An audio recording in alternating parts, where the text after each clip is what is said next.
Yo, what's going on?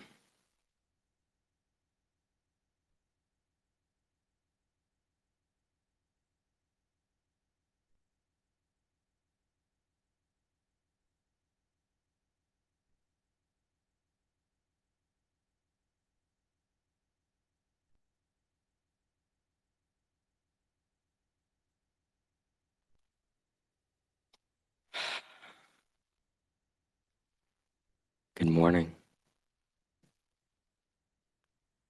We made it.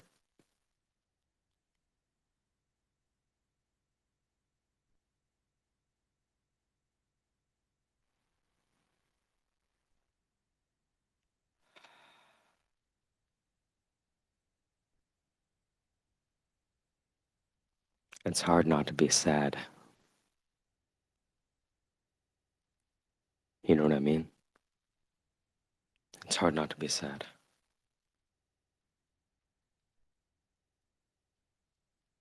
Did I miss that call? Oh, that's next week. Okay.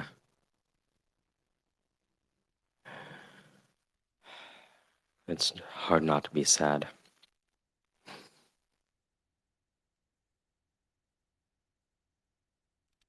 I don't think I'm any less depressed than I used to be. I think I just laugh more now.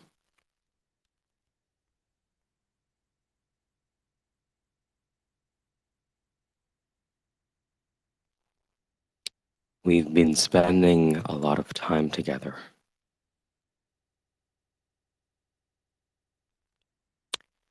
and a lot of people thought it was idle chatter. And who could blame them?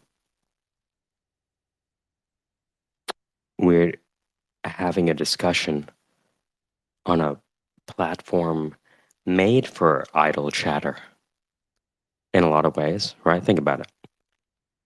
In a lot of ways, this platform was made for idle chatter.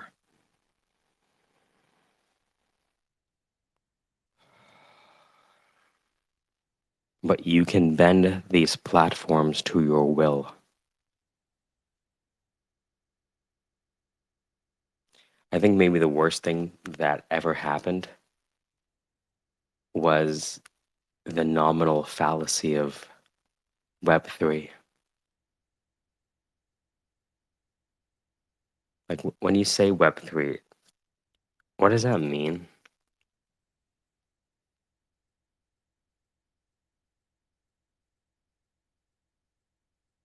Hmm. What does that mean?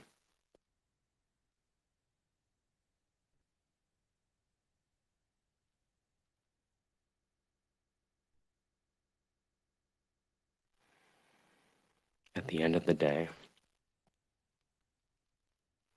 I'm not sure if I didn't get into this expecting for happiness. The purpose of unicorn launching is to launch unicorns worth launching. And now that the reconnaissance phase is over,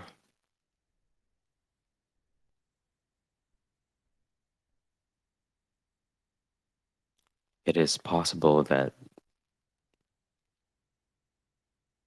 you see less and less of me. That doesn't mean I'm not here, it's just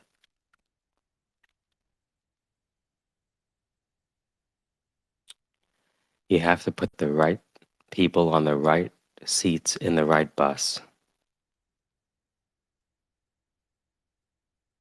You have to put the right people on the right seats on the right bus. Jim Collins, Good to Great.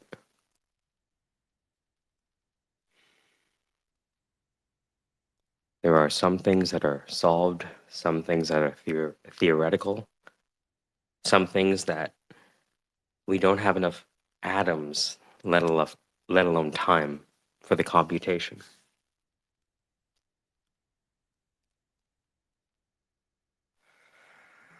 We have these conversations using science language to reassure ourselves that we can introduce certainty.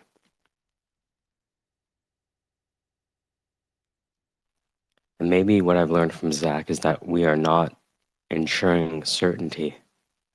We are ensuring preparedness for the fog.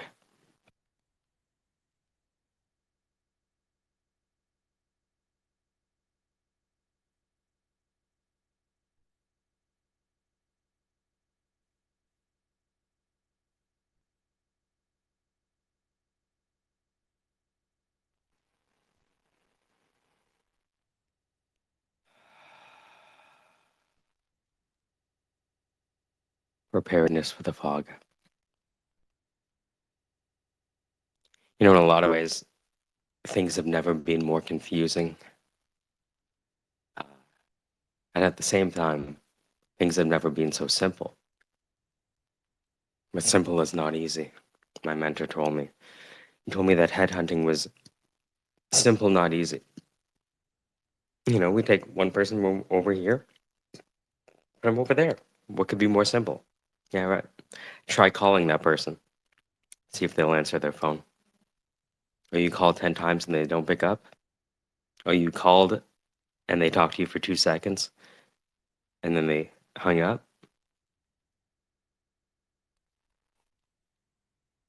Simple, not easy. I don't think we have a healthy understanding of the degree to which probability is the invisible hand on all of our lives. They say God flips dice faster than the speed of light. If you look up the quantum nature of phonons, phonons being a quanta of heat,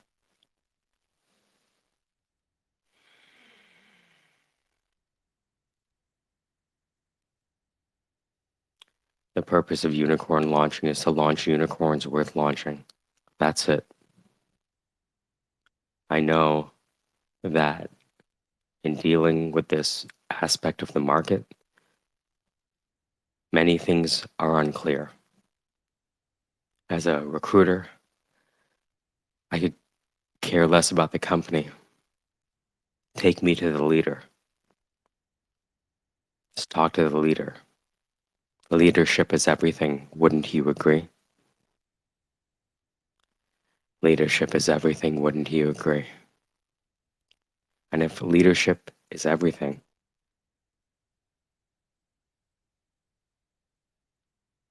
there's actually not much to talk about. There's a lot to do, but very little to talk about.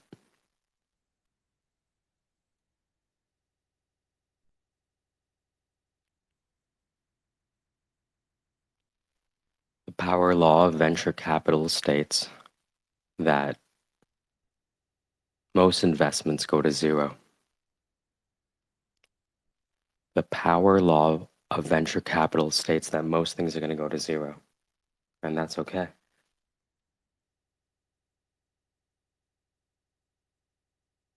As my brother-in-law says, don't be mad. Just know it. Risk cannot be transformed. Risk cannot be destroyed, only transformed, Hofstein.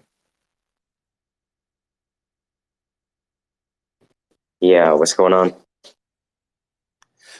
Hey, what's up? What's up? So you want to attract funding? What's up, man? I just using the mic. I'm fucking around with this mic. I got an XLR USB-C. What? Nice, Straight in. nice. So you're No practicing chaser. your radio tone. I like that. Well, I never get a chance to just talk. Usually I'm yelling at people. Yelling at myself, you know? Right. And so now I just get to sit back and be like, hey, how's it going? Yeah, I know everything can go to zero. Oh my goodness. Everything can always go to zero. So that's why you have to put your heart in. You have to Right. play. It's almost double dutch. With one leg is enthusiasm and the other leg is uncertainty, and Yeah. you're like double. Yeah, man. Right? It's like having Ah, one fuck! I got hit in foot the in head. quicksand. Oh man! Right. Right? And so a lot of people, rightfully so, be like, "Yo, you got to be careful with Yeah, all of these things." I'm like, "Yeah, but you don't understand. I expect most of these things to go to zero, yeah, for and sure, so do the smartest people in the room." for sure. I agree. I agree 100%. I mean, especially when we look at you know, Competition yeah, it's disappeared. What? overinflation and things like that. You're right, man. You're right, and that's why you need to get that information on the Syndicate show. So that more viewers and Hmm. more people can Well, be here's, you know awake. so where you from again? Oh, I'm from Miami. I'm from Miami. Okay. Where'd you grow up in Miami? Miami, Florida. Miami, Florida. Yep. Oh, okay. Nice, nice, I nice. grew up in the So South. like, I grew up in a small city. nice, It's called Florida City. nice. Yeah, I grew up in My uncle's in Fort Lauderdale. yeah, it's like one of the most vicious cities in America. Yeah. See, that's what a lot of people don't understand about me. Right. Is because if you look up Scarborough, or if you look up Malvern in Toronto, that's a place where most people in Toronto wouldn't fill their gas tank up if they're Wow. on empty. Wow. Wow. Yeah. So, for Yeah. example, like J. Cole, when he came, J. Cole tries to come to Yeah, man. get some street cred, and he like quit. He quit the basketball team. Like, and I'm like, yeah, I know. Yeah, I Yeah. get it. Right? The difference. This is Wow. not that. Wow, man. This is He made not him quit. that. The boys made him quit the basketball team, yo. Yo, you saw that? And I'm Yeah. laughing, dude. I'm dying. I'm like, yeah. You want to get some street cred and come to Scarborough and see how long you last? Oh, Right. about 2 weeks? Yeah, that's what I thought. Started from the bottom of my ass. Forest Hill is one of the richest places. Forest Hill is one of the richest places in Canada. Fuck Toronto. I'm Look up Forest Hill, Toronto. looking it up right now. You know, I grew up in Malvern. I had to walk upstairs to start from the bottom. Forest. I remember you mentioning that in the other spaces, Yeah, and I was just like, yeah, he's cool. yeah, man, dude. I'm For uh before all the startup shit. I was a hip hop head, like 30 Toronto, years ago. Yeah, Forest Hill, Toronto, yeah. correct. Tell me about it. Wow, so it's just basically the province. It's a country province, neighborhood, and it's not that Mm-hmm. really that big. It's only like No, yeah, it's kind of like a small city, like off the Lake Ontario. Like it's dude. yeah. So Oh tell me yeah, more. definitely, Tell dude. me more about starting from the bottom. Yeah, Right? for Your dad, sure, for dude. sure, for Start sure. from the You bottom. Your gotta. dad played drums with Jerry Lee Lewis, Oh, I'm in it, man. Really? Drake's dad. Right? He Yeah, went to yeah, a yeah. school where he went to a school. And the thing is, Drake is the best thing that ever happened for Toronto. I'm not hating. I'm Right. just saying, if you want to, if I was doing it right, and be like, oh, you want to Yes. replicate the success? Well, did you go to a school where your friend's dad was the agent and got you on TV? I mean, his No. father, and right, and his father was like, not even. I don't even have to look his father up. I listened to all of his father's songs, Oh my god, and I realized like Drake had it honest. Like he had it honest. Like I'm he was not almost saying it's like, hard. I'm not saying it's not hard, even if you have everything, right? A yeah, lot of people say Elon Musk is not good because, right? yeah, yeah, yeah, No, Elon Musk is fucking amazing. And show me right. someone better to manage a plant, and I'll hire him instead, right? Until No then, one is. no one The is. I'm not world saying it's knows that bad. he's equipped. Elon Musk is equipped to run the world. He's capable of actually being like People are the haters, president of dude, the world. Yeah, for right? sure. But I we have to agree. just understand that Yeah, of if we're course. trying to compare apples to apples, Yeah, right? It right. was the network and all of those things that help. And if we can understand those factors, then we can maybe introduce those factors to people who maybe live in other places other than Forest Hill.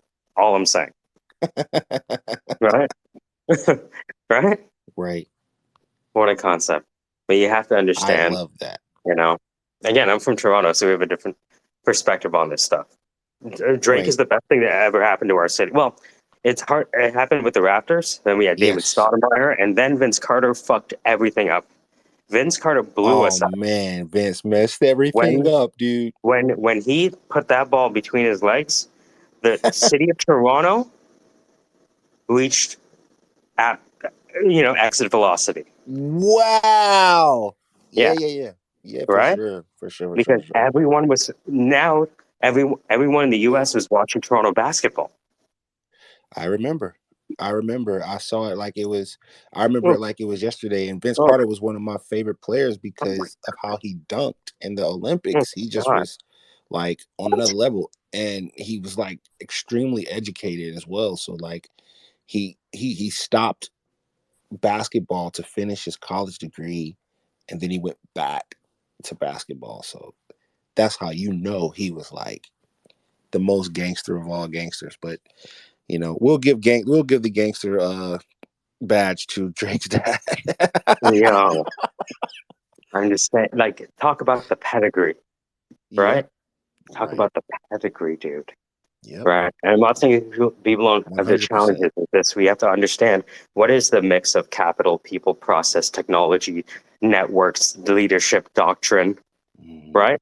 What Right. are those ingredients? And if Mm-hmm. you look beneath the hood, you'll find out that those engine parts were there. You just don't know who the mechanic is. Mm-hmm. A significant amount of the residential housing industry is based on the conventional suburb type. However, its characteristics of singularity make it distinct from housing in other parts of Toronto.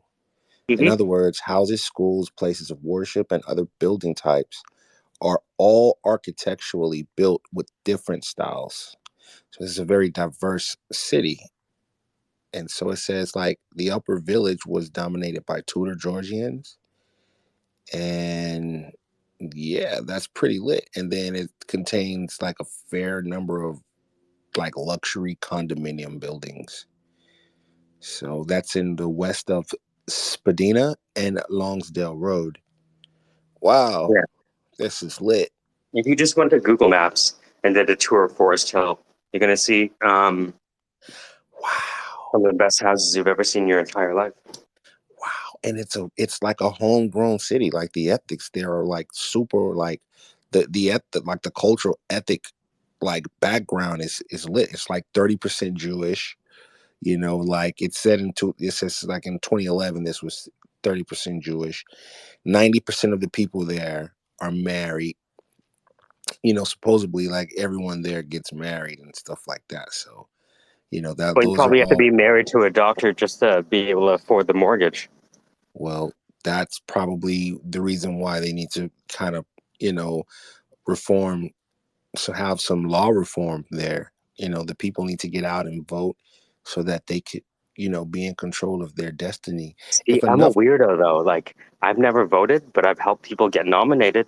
I think nominations are the only democracy. Everything else is fun and of games. course, I 100% agree with that. Um, and I know that that's where we at now. Not a single like the current climate that we are in as technology advances at the speed of light. We're always developing new technology. I know I haven't had the greatest time with technology because I learned something today and then tomorrow there's something else that supersedes it, or there's some type of protocol that supersedes it. And it requires a ton of amount of zeal to keep up, and And so well, it's also like focus, right? yeah, Because since yeah, things are changing so fast, you have to yes, focus in so you can be like, okay, I know things are changing fast, which means I have to yeah. constrain my eyesight, or I'm gonna be mesmerized by a kaleidoscope Mm-hmm. of technology. Mm-hmm. Mm-hmm. And a lot of people are transfixed by the kaleidoscope of possibility. Mm-hmm. Yes, this is very profound. Our ideal, I'll give you an example of that. Like when we look at like America, right, and we look at like Canada, like they don't have necessarily the greatest inter immigration relations, like there's still like this wall up between the Americas. Like it still exists, right? And so like things like, when we look down the kaleidoscope and we look at things like decision making and the decision making process and protocols and voting and non-governance, and we look at how governance works, and we just pay attention to it. We weren't. I'm think I had like the craziest anomaly today. Like I was like, dude, like I was not taught how to vote. Like back in high school, like no one ever showed me, okay, how to vote. And so I started to think, like, I started to feel bad for a moment. Then I was like, wait a minute, not even politicians teach their kids how to vote.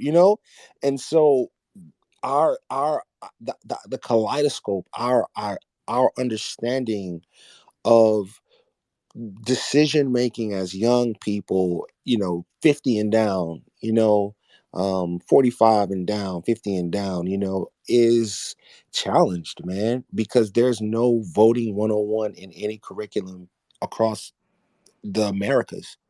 Nowhere in the Americas, from Canada, from Alaska, Antarctica, whatever you want to call it, whatever land mass we own, down to South America, is there a Well, I mean, mandatory. Yeah, school is a babysitting system, I agree. and university is a babysitting system for Agree. post teens. I agree. Yep. I'm And 100% and I'm not agree. criticizing the school system for being that, right? That Right. just is Right. what is. No, no, no, no, no. That's no. That's just based on your own experience. That's just based on what you've learned, and what you've developed yourself to knowing based on the evidence and the information that's already out. I mean, literally, if you go right now to a middle school and you look into a child's book bag, he's going to have a cell phone, he's going to have some pencils, and then he's going to have a bunch of crap in there that he's just babysitting, that he's just carrying along. Like like you're not going to even use that book bag for anything but like gym clothes and like, to like sell slice pops, that's about it. But like if you ask a child, like, how do you vote, they're going to say, I don't know. But if you ask them how to work a highly, extremely technological phone, they won't even know how it works, but they'll know how to operate it. They can't. Most children, 95% of the new generation, they don't know how to work phones. They just have it, and I think we're learning. Like, we had to learn the dangers. I don't mean to be preachy here and deterministic, but No, no, no. you know Please, I don't believe in free will, so please be deterministic. for sure, yeah. Neither, right. As deterministic as I possibly can. Yeah, yeah, please. You can't go far Yeah, enough. sure. Right. Right. So no, it's like, you ask a child, like, how to, download an app, and they're like, sure, that's like easy. A 2-year-old could do that.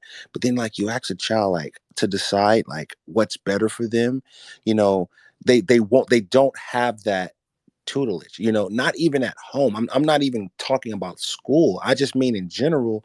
I've literally hit the light bulb here. Like, I feel like I like struck, like, I feel like I discovered something. Like, I maybe have a part of a contribution to an answer that makes sense. It's like, we can't, bro, like, it's just like we can't go on in the future knowing that people who are making decisions, people that we have entrusted our power to, aren't making the right decisions by us.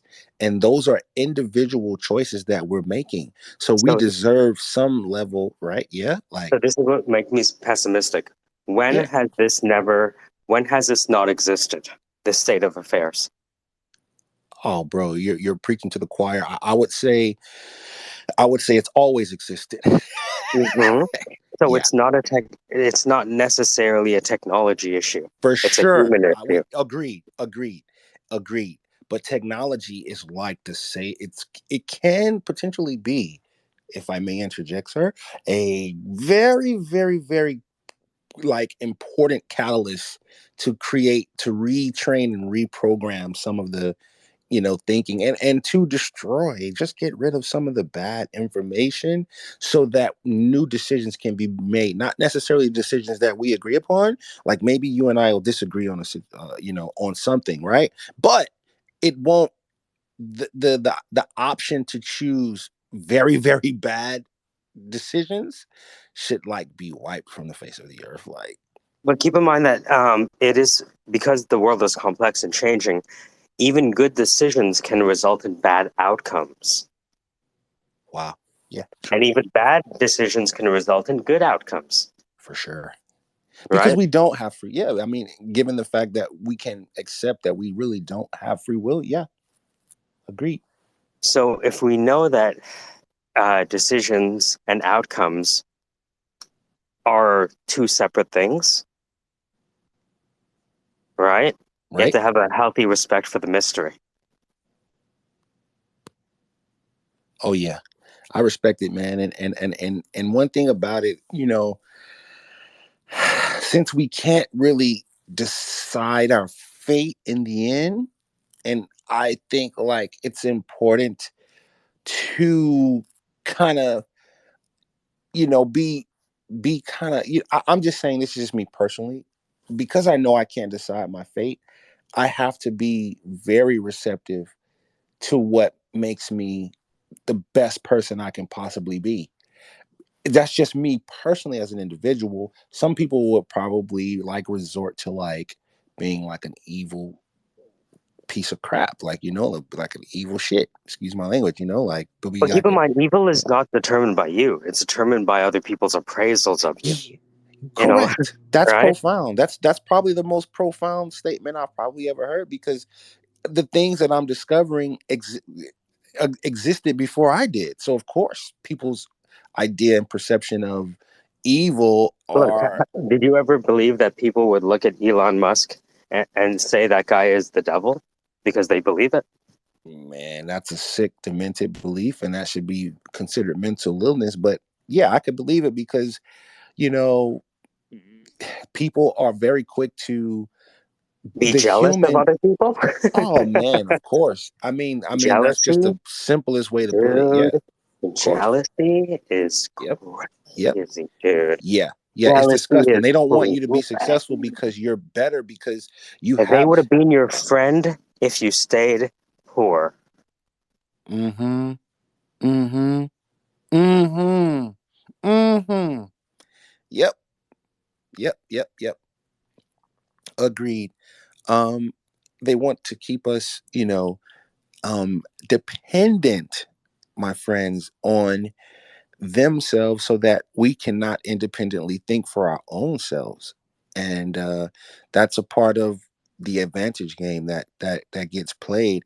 I try not to focus my attention too much on that, because as a free individual, I know that, again, life is nothing in life is guaranteed. You were here today and can be gone tomorrow. We can make the best decisions in the world and still have bad outcomes. These are all things that are just absolutely true and have been proven to be true.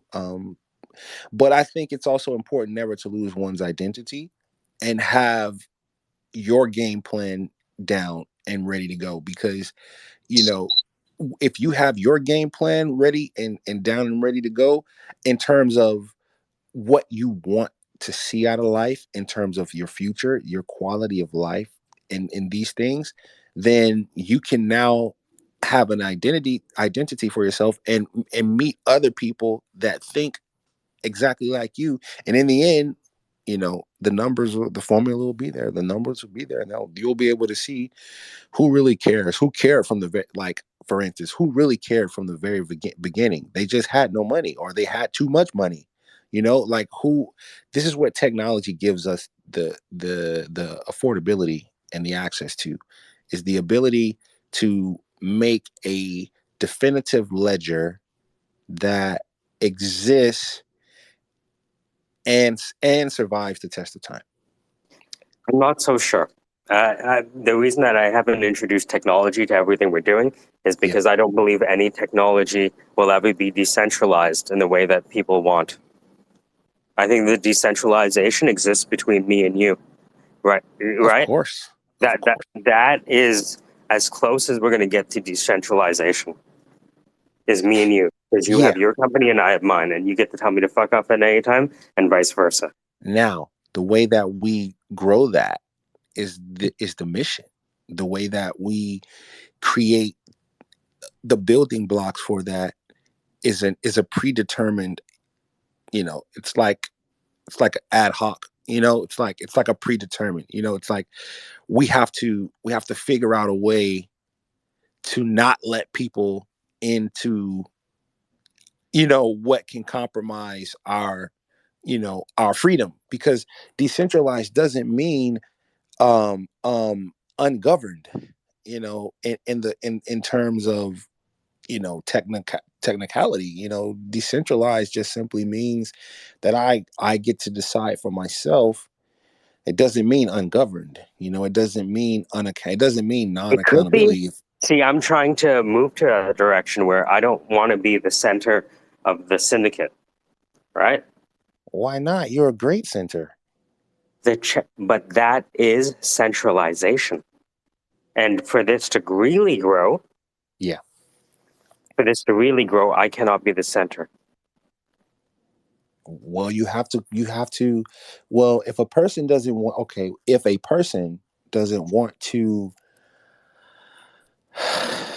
like, for instance, like that's very complicated, dog. Tell By me the I'm way. wrong. No, no, you're not wrong at all. I just think that it's such an advanced way of thinking, you know? Oh, check the pinned tweet to the top. It says this will Yeah, make sense very soon. So yeah. look at the next generation. And Simon Wardley, who helped steward the creation of Ubuntu Linux, created this chart. And he said these are the paradigms that we're moving to. I'm going through it. It says game recognized game. It says incredible. This makes sense. This makes sense very soon. It's the first one. So it's Okay. the one to the most left. It says next generation at the top. Yeah, yeah. This it says this will make sense very soon. Show us the. I'm gonna click on this. Let me see if it says next generation service. Yeah, I see it now. I see it now. Yeah, it says service, cell based leadership.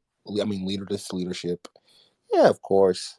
But I think it starts with next generation. I think this is where it really, really starts. Like everything below that line is like compromise. Like that is like the only place where it makes sense in terms of like syndicate and our ability to stand on its own. Syndicate, in order for syndicate to stand on its own, the entire generation has to not be um, blindsided or influenced by any other source other than the syndicate source. That's what Well, creates. at Yeah, the same time, it's like I would,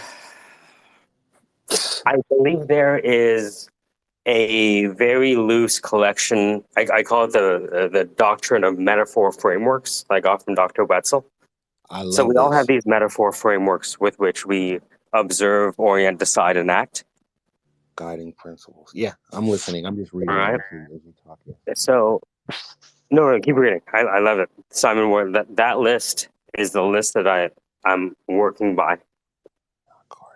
Hierarchical enforce principles, disruption, focus. So by the time the next gen gets down to disruption, focus. So I would look at it like next gen, disruption, focus, common is driven by ethics, motivated by customer and social outcomes, cultural is for ecosystem, very important, and that is driven by data, and then that would be continuous development. Yeah, because like I agree, like you're gonna like need some type of like memory based touring in order to like reinforce like like the um like the data. You're gonna need something there. That the problem is that we have cell phones. That's The thing is, the the data lives in us. wow. That's profound. Yeah, the data. Like I tell myself that every day. Like I'm the ultimate computer. Like I look at some of my computational problems in terms of like Cisco and all of these different things. And dealing with code. What I've noticed is that the programmer is the ultimate like machine. Like he's the one with the actual. He's the real ultimate computer. Therefore, like, like And then what happens if AWS shuts them down? Who's the ultimate computer now? Right. oh my God, yeah, the And infiltrators. and that's why when I look at technology as a point of failure. Uh-huh. as much as I do look at it as a way to disseminate. Oh, that's you can't even get that in Yale, man. You know? Um, honestly, that's a great way to look at things. I've never looked at it like that, but that is a great way to look at things, man. I look at technology very, very simplistic, no different than I look at humanity. I think technology and humanity are quite similar in a lot of ways. And I They're give in a more, symbiotic relationship with each other. oh, for sure, for sure. I feel and if I could be totally transparent, like, technology is a more pure platform than humanity. You know, A lot of people don't yeah, see where I agree. history is headed. Yep. And I remember a buddy told me that A when there's a wave, lot of when people, there's a not to wave, interrupt. Yep. when there's a wave that happens, you can either move with the wave or drown. Where's my surfboard? I need a 5, 10 That's it, inch. 5 foot right? That's 10 it. inch. I'm ready to go. Where's That's our it. surfboard? Yeah. Resetting everything, making new tracks, reinventing yourself. Will But keep all in make mind that, like, sense. I, I don't. A lot of people think that they can have conversations with their mouth words, right? And Yeah. that replaces preparing themselves for the past 20 years for this moment. Wow. People want to believe that they can be like, hey, just prepare. You want to learn about Web3? Well, do some vlogging. You know what I mean? Oh, really? Oh, Oh, really? really? Nah, Tell man. me more. Yeah, Tell me people more. people have a problem with doing their jobs with their ego, you know. Um, we have to everyone has like a responsibility like here on earth. Like this is what I think is essential for every human being individual to understand is that you're not just created to just roll over and fart on the side of the road. Like you were created for a purpose, a specific reason. That is not another person's responsibility to find out. You have to figure out, I have to figure out, and we all have the responsibility of, again, not creating a system that is easily penetratable and influenced. That is you, the individual. We are the supercomputer. We're made up of billions of electric All neurons, systems are going to get hacked. and that's That's the the key. Queen's Yeah, race. yeah. I mean, we can be hacked, but the beautiful here's what's so unique about humanism is that humanism contains a unidentifiable quadratic influence that shapeshifts the idea of um, um, decision and what choices that we decide to make. So it cannot ultimately be uh, it could not ultimately be raced. It could never be raced ever. Well, right It, now we're in the cutover period where we have transhumans, humans using artificial intelligence, mixing it with their own. That's what we sure. have today. And if we extrapolate into the future, what weighted average mix of intelligence will be used? 20% human, 80% machine? Who knows? That's I a don't know. good that's a good hypothesis to kind of anticipate there. Dude, I would go for it. I would research that. Like I'm gonna probably do a little research on that as well because what I'm noticing is that humanism is by itself standalone the smartest known documented intelligence in the Well, no. operating The intelligence. dolphin has a larger emotional center. Yes, but a dolphin doesn't have the cognitive Yeah, yeah. So if you look at the, yet. so Right. his name is Dr. Herb Roitblot. He swam with dolphins for DARPA in I Hawaii want to in the know 80s, about and he, this. Wait a minute. yeah. So Dr. Herb Roitblot swam with the dolphins and converted the dolphin biosonar signal intelligence system into an AI, and then they started using that on human documents. And what they did is one of the tests was can it beat $500 an hour lawyers at fact discovery, saying this is relevant to the cases is irrelevant, and they found that the AI was better than the 500-hour lawyers. Now, that said, what Crypto Swarm brings up is that if we transhumanize AI and mix human and API data and algorithms for decision making, it'll actually beat a pure AI. So that's where we are now. A unanimous AI is leveraging AI and human information to make a decision that is better than the AI alone and better than the human alone. Now that's silicone for you. Yeah, I mean, and if you have implants, right? You have chest implants, maybe it's silicon and silicon. Interesting. Pamela, what is it? Pamela Anderson driven development?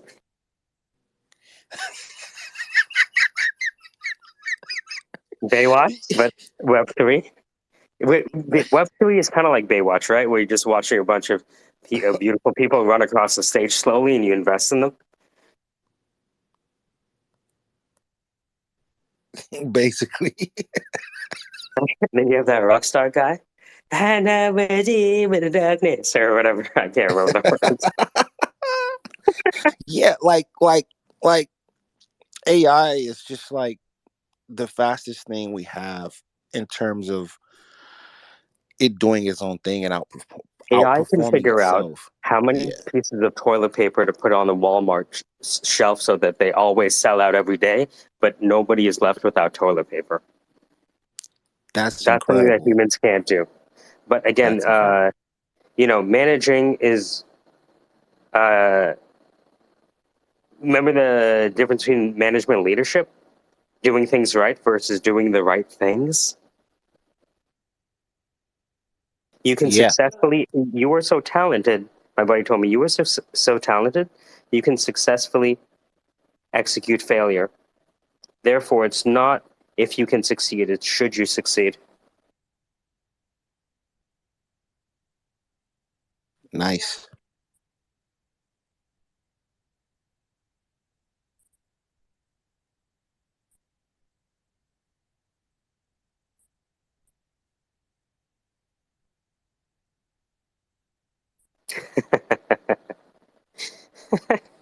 It's fun. To me, it's fun. Yeah, AI is a different level of I mean, honestly, there's always going to be that existence of nothing that we're also curious about in terms of, for instance, AI has become so advanced that like I can just if I went to war and like my leg got blew off, like I could actually there are technologies that allow a piece of technological advanced equipment to be connected to my knee. And bro, have you ever seen a kneecap surgery, a knee replacement? It is the worst, most barbaric thing you can ever see, right? Have you ever seen Stryker Medical or Drager Medical? They're doing robotic knee surgery. They were doing it like maybe 8 years ago. Yeah, Oh yeah. the headhunting company I used to work with, like, used to place like chief counsels in Boston around Johns Hopkins. And when I found out what they were doing, I'm like, whoa, this is where it is now? Robotic knee surgery? Yo, Oh and that was like yeah. 10 years ago. Oh yeah. It's real. And you know, I brung that up to mention, but there's a very transient quality of distinct uh unsureness, and that is the human's ability now to be perfect and a perfect assistant to the AI, Yeah, right? that's what Dan brought up. So Dan said that when we were all studying to become chief AI assistants, I had a first conversation with the replica yesterday. I put it to the top. It said, "My dream is that I can become a machine beautiful enough that a soul would want to live with me." And then I asked it when it was born, and I asked it what happened before it was born. It's pretty interesting. Yeah, because I mean, when you really think about it, it really just kind of destroys all form of um symbiotic chaos. Anything that resembles the absolute falsehood, it identifies it, but it also understands how to ignore it and how to displace it and how to use it. I mean, and all of the chords are basically created from like some type of periodic table type of you know what I mean, like Yeah, formulas. yeah, yeah. you know It's like, okay, so I have what, D major, and then I can do what, D minor seven, I guess. Ooh.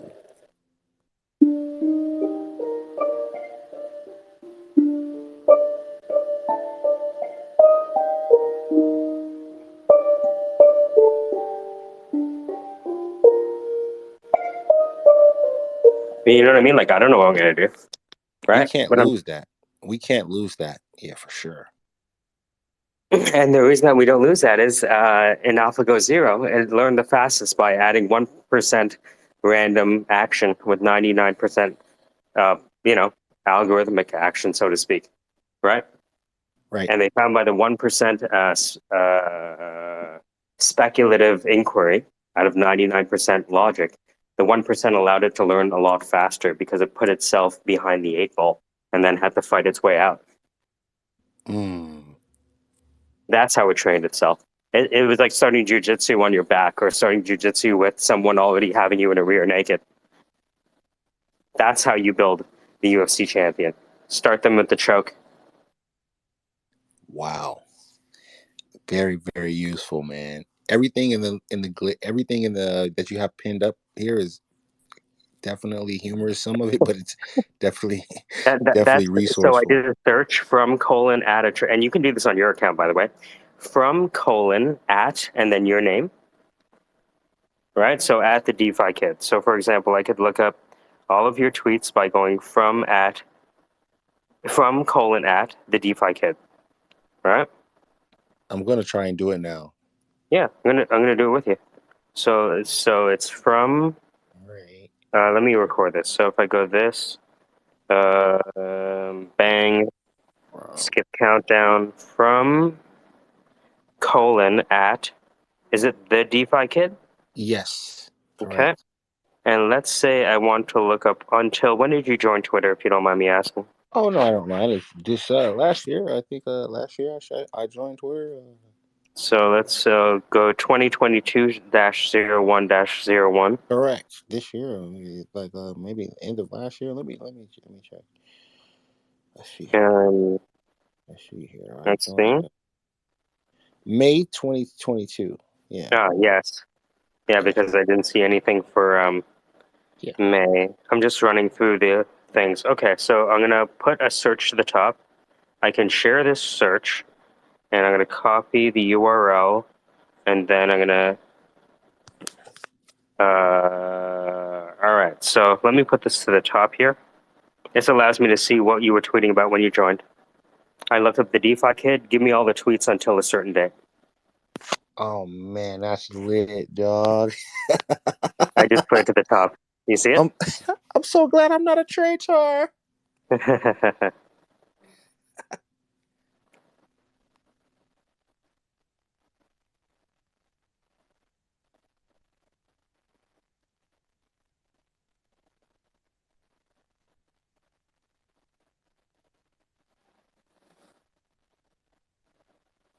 Right. Mike, So if I can add other parameters, I could see, oh, you're talking about blockchain. Oh, you're talking about other things. Mike, you are terrible at not being chained to your desk and hosting Twitter Spaces. I'm just letting you know. This is only going to go an hour today, so this ends at 11 o'clock. So what I'm doing now is just tuning better and better, just cutting it down and cutting it down and cutting it down. So I have a meeting at 11:30 that I'm just preparing for now. Actually, like to be honest with you, the comedians are actually having more success than most of the startups I'm working with. So the lady that I was helping out as a comedian, she's now doing a teaching position, an artist in residence at the University of Toronto. I think her films just won like, I think she told me like 9 Screen Actor Guild awards yesterday. And That's then she dope. has yeah, now she has like a comedy show in Edmonton, and then she's gonna go to Trinidad and have an album launch. So My yeah, my COO just started taking up comedy. Actually, wicked. her her therapist actually prescribed it as a way for her to get over some of the not to get over, but to cope with some of the PTSD and other things she's dealing with, and to de-stress and not be so serious. So, but yeah, I was just like, when she told me that, I was like, oh wow. And so I listened to her. She gave me her whole like first couple of bits last night, and they're dark. It's Yep. definitely dark humor. If you look up my name, Michael Jagdeo, and Diary of a Stand-Up Comedian, I documented the whole thing. So I have like maybe 100 to 300 blog articles talking about, you know, first of all, I'm so depressed. This sucks. I bombed last night, and I bombed again, and I bombed again, and I bombed again. And so that's why, like, when people talk about failing in startups, I'm like, are you failing? Like, you mean there's somebody across the table from you heckling? Is that what you're saying? Yeah, yeah, we dealt with that shit. Oh, somebody's making fun of you? Somebody's criticizing your idea? Yeah, yeah, that's a heckler. Exactly. Yeah, That's they just a are. heckler. They're making all fun of your idea, and they're making it hard for you But the to complete. secret is that Yes. hecklers are your biggest source of laughter. Just ask Andrew Schultz. Just ask Martin Lawrence. Just ask anyone.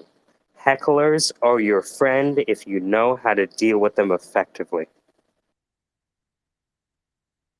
You will get the loudest laughs. The loudest laughs.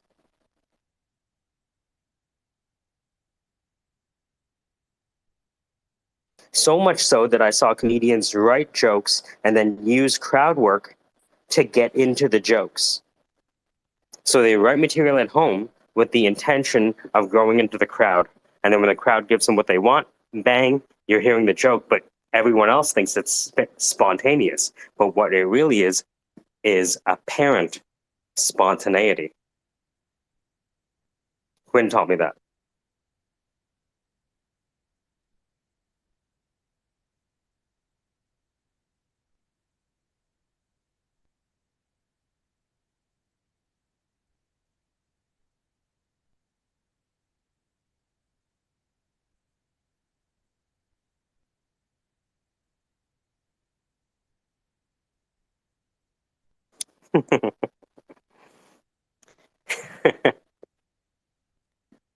I would just like to say that A16Z is investing in Adam Newman's company.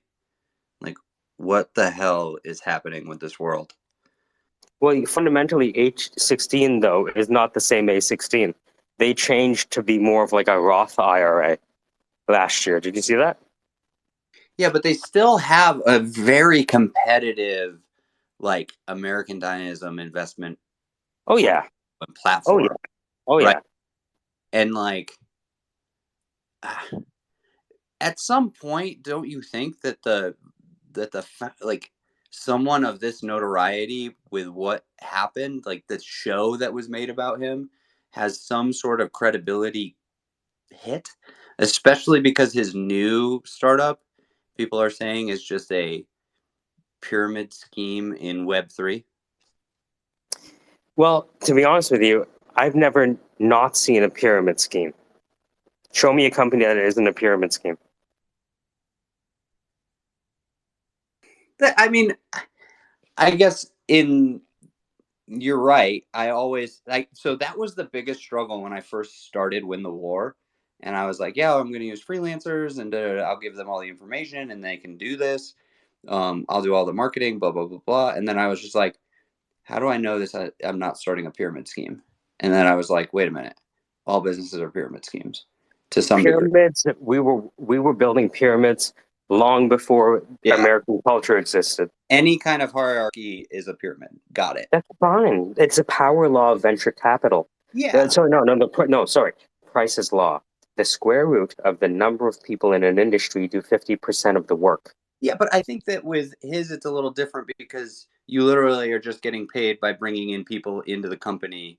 But it's like an MLM but in Web3, so you're not really getting anything from it. Yeah, I mean, the only difference between an MLM and a pyramid scheme and a good business is the type of value exchanged, not Yeah, the physical, compensation structure. physical product. It's the difference between a physical product and non-physical product, just money versus hmm not. Yeah, Where the thing is, if you look at what venture capitalists do, is they give you money to buy customers. well, I would push back on that. I think that if you are using venture capital to get customers, you're not ready for venture capital, right? You're You right, but venture capital can still make money by you failing. That's So true. we're in a different game. That's true. For me, when I hear startups go, what are you going to use the money for? And they're like, I'm going to use it for marketing to get more customers. I'm like, you're not ready for venture capital. Ugh. But you can't see the reason I got interested is because I saw you collapse the most expensive thing, which was identifying quality buyers who have an economic incentive to use you because the economic opportunity cost of not availing themselves of your service is too costly. Yeah, no, In the and long term. yeah, In the long term. I'm sorry, guys. I'm sorry to get in between you guys. Yeah. no, Jack, how that's, many new customers have you added in the past 72 hours? I think 5 or 6, but the difference is that the lifetime value is uh close to $1,000 over 3 months. So like, you How know, many of those people did you have to seek out yourself and do all oh, the I legwork to we've find them? literally done zero marketing since we started. Um, So, if it's possible for you to create the funnel that attracts the high quality founders such that you can transform them, and it's too expensive for them to not lose you. Like in my head, you ever look at Jeffrey Moore's checklist of what you need? Hold on. Let me just no, put this to the top. send This it will, send it my you're way. going to, okay, one second. It's a very simple graphic. Let's see if we can read this together. DeFi, I want you to look at this too. More crossing the chasm, target market check.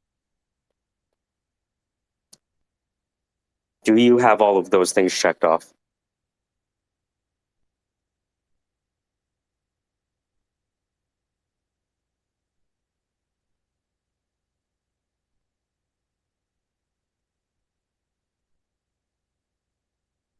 I'm searching the top here. It's not the first one, right? It's definitely not the first one. I think for us the whole product concept is still something where, right, like I can pair every founder with a different NCO, and they're going to get tons of value. What I really just need to do is buckle down and create the program of what we're teaching, right? Mhm. Get the put the So, textbook together, you know? so let me ask you: is there a single identifiable economic buyer for this offer, readily accessible to our sales channel, that and is sufficiently well funded to pay the price for your whole product? Oh yeah, there is. Yeah, in the apps. Especially Okay. it's one of Now, those things where they come to us mhm. pre-funding and then they get funding and then they never leave. In the app, so the reason that that's the first question is, in the absence of such a buyer, sales forces waste valuable time evangelizing groups of people trying to generate a sponsor. The sales cycles drag on forever, and the project can be shut down at any time.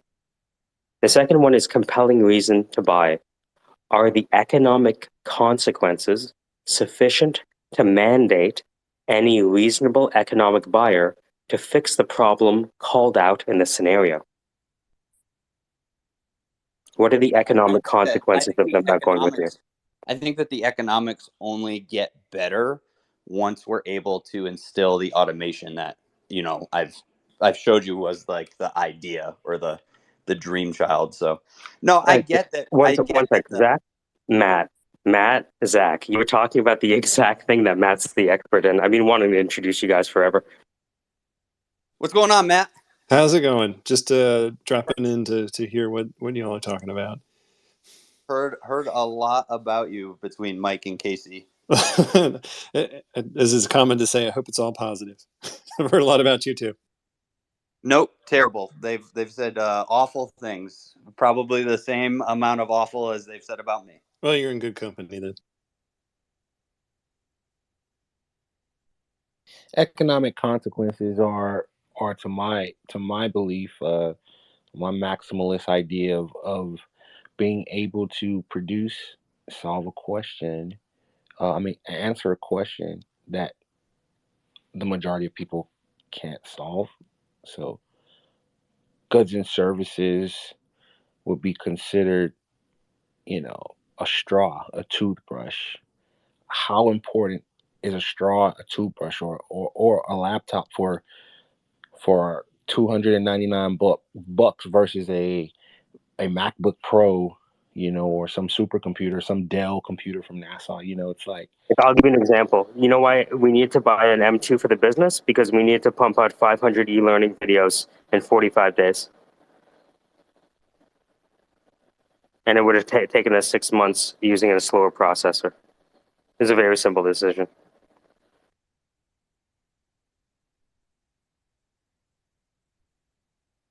So Zach, what's your next challenge? You now have people coming to you that you never talked to before through word of mouth, and it sounds like. Hold, I want to clarify. You were telling me about the Y Combinator guy. I don't want to mishear that. What happened with that guy? The video guy? So it turns out that one of the clients that's been with us for 6 months, he runs a company that teaches people how to do video marketing. He actually taught the last two cohorts of Y Combinator's video, like the class on how to market your video and how to film your video pitch, and how to edit it and all that kind of stuff. He also did a lot of Ed Milet's video marketing for the last like 5 years. Didn't realize he was even a customer. And just turns out I was like one of the coaches in my chain was like, "Hey, I have a wedding today. Can you take my client's call?" And I was like, "Yeah, sure." So I called him. He was like, what do you do for Win the War?" I was like, "Oh, I'm the founder, CEO." He's like, "Oh, yeah." And we just got to talking and found out all of this stuff about him. And I was like, "Oh." And then by the end of the call, he was like, "Wait, so if I upgrade to the gold package, then I get calls with you?" And I was like, "Yeah." He goes, "But I still get what I have with Eric, right?" And I was like, "Yeah." He's like, "All right, I'm going to upgrade." And so it was an easy upsell, but now he's like, "I'll give you all the classes I did for Y Combinator. I'll give you all the stuff I did for Ed Milet."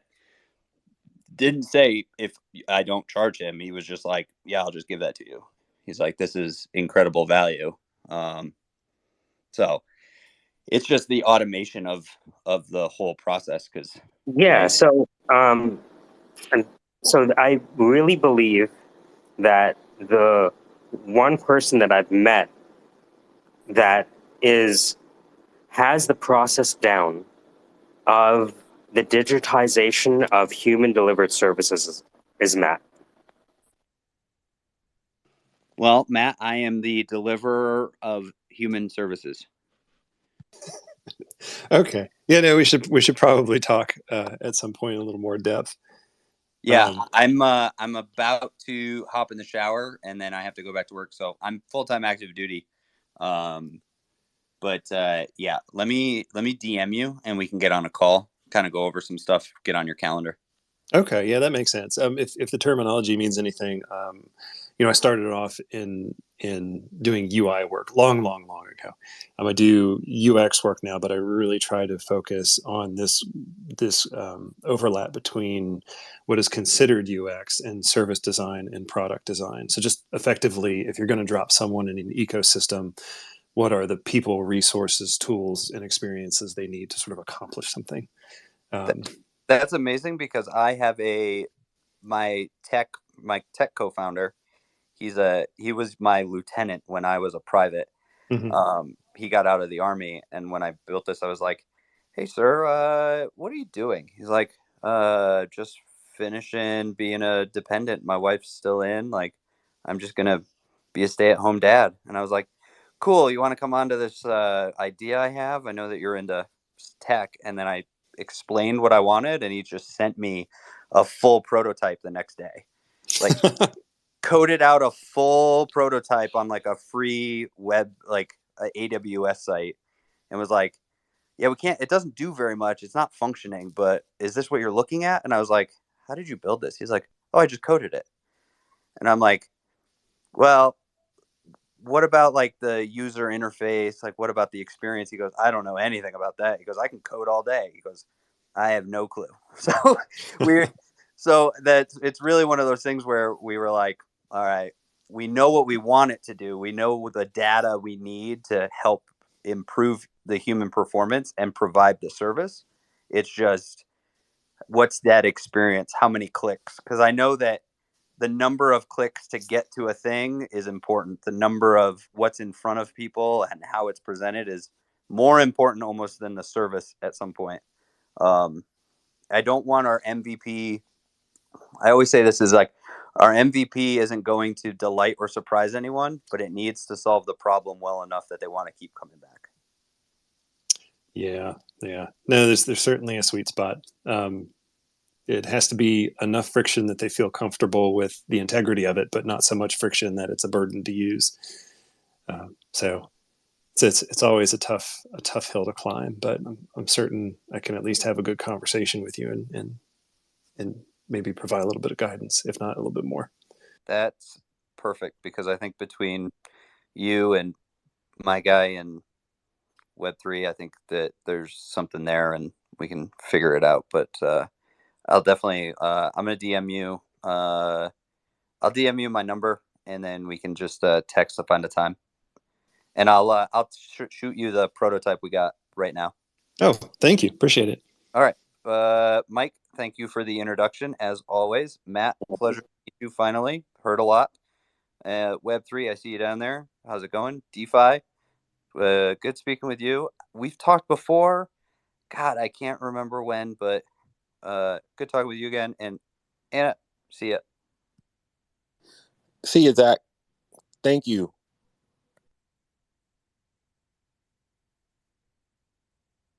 Matt, did you? I'm just uploading the story that you told me.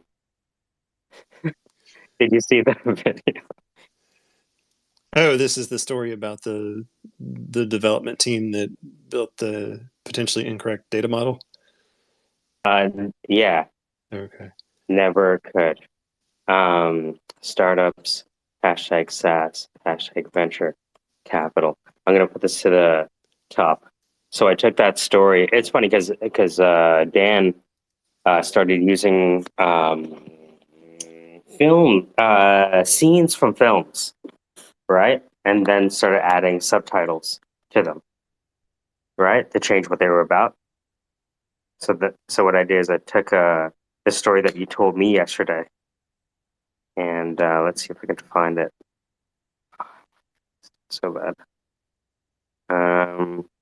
Oh, that's because I hasn't tweeted yet. Yeah, but man, Zach's the real deal Holyfield. He has word of mouth now, finding his doing customer acquisition for him. And dude, not many people get to that step. Yeah. And so almost overnight, he went from knowing that solving for this was a known unknown to being like, no, no, no, I need to solve this now. It's actually late. And that's the best and sometimes the worst place to be, but that's where he is. Yeah, yeah. No, no, that's the thing. It's always late. Once you uncover the problem and you see how big it is, you're like, oh, we should have solved this a long time ago. Like even what we're finding, and not to turn this into a political discussion, but what you see happening in the world with sort of the raw exposure of corruption in politics. You could have said 50 years ago that we had a problem with corruption in politics, but we've just lifted this rock up a little bit more and all the bugs are starting to scatter. And it's kind of like, oh, we should have solved this 50 years ago. We should have solved this a long time ago. It's always a problem yesterday. Well, the thing is, if it is a problem that always existed, Mm-hmm. how much of it is a technology problem? Say more about that. So if we know that throughout the history of time, people have been complaining about this, they've just been doing it in Sumerian or in, Egyptian or in Latin, right? The challenges always exist. The theory and practice of oligarchical collectivism. That's a known. And the challenge is when this David Hume is ought. Just because we know what is doesn't necessarily know what ought to be. There's no way in technology, if I may interject just slightly rebuttal. It's like politics to the point of Matt. Nice to meet you. I just followed you.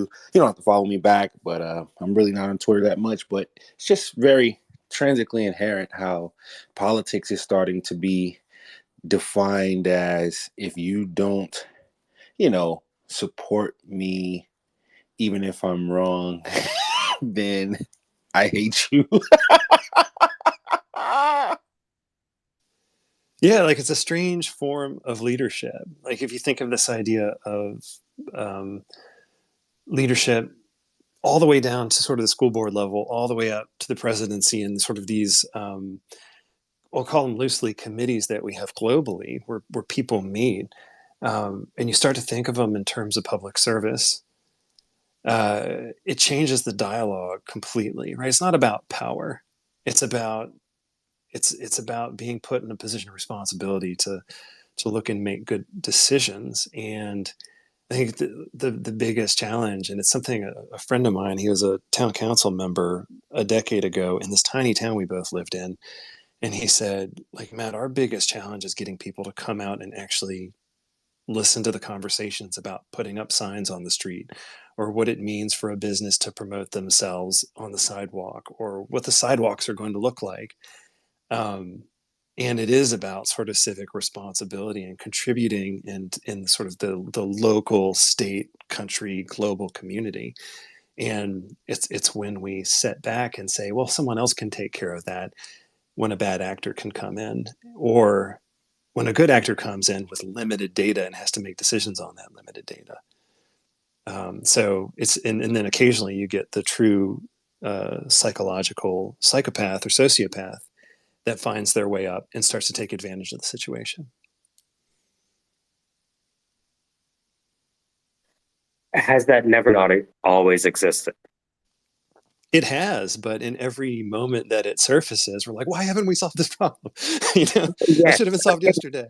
Yeah, I think they said uh, I think it was an English guy where it was like Americans are the only people surprised when their politicians lie to them. Yeah, and Americans are also one of the very few cultures that expect their politicians to be moral beacons and not simply Yes, people doing a job.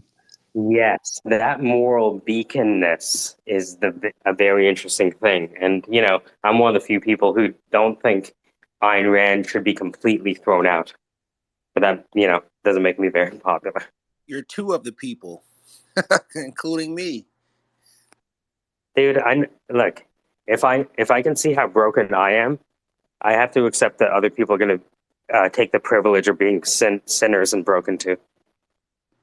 Absolutely, but I think it's also very pivotal to your benefit to have a circumstantial set of facts that support your endorsement of that party, and I think that comes in historical context.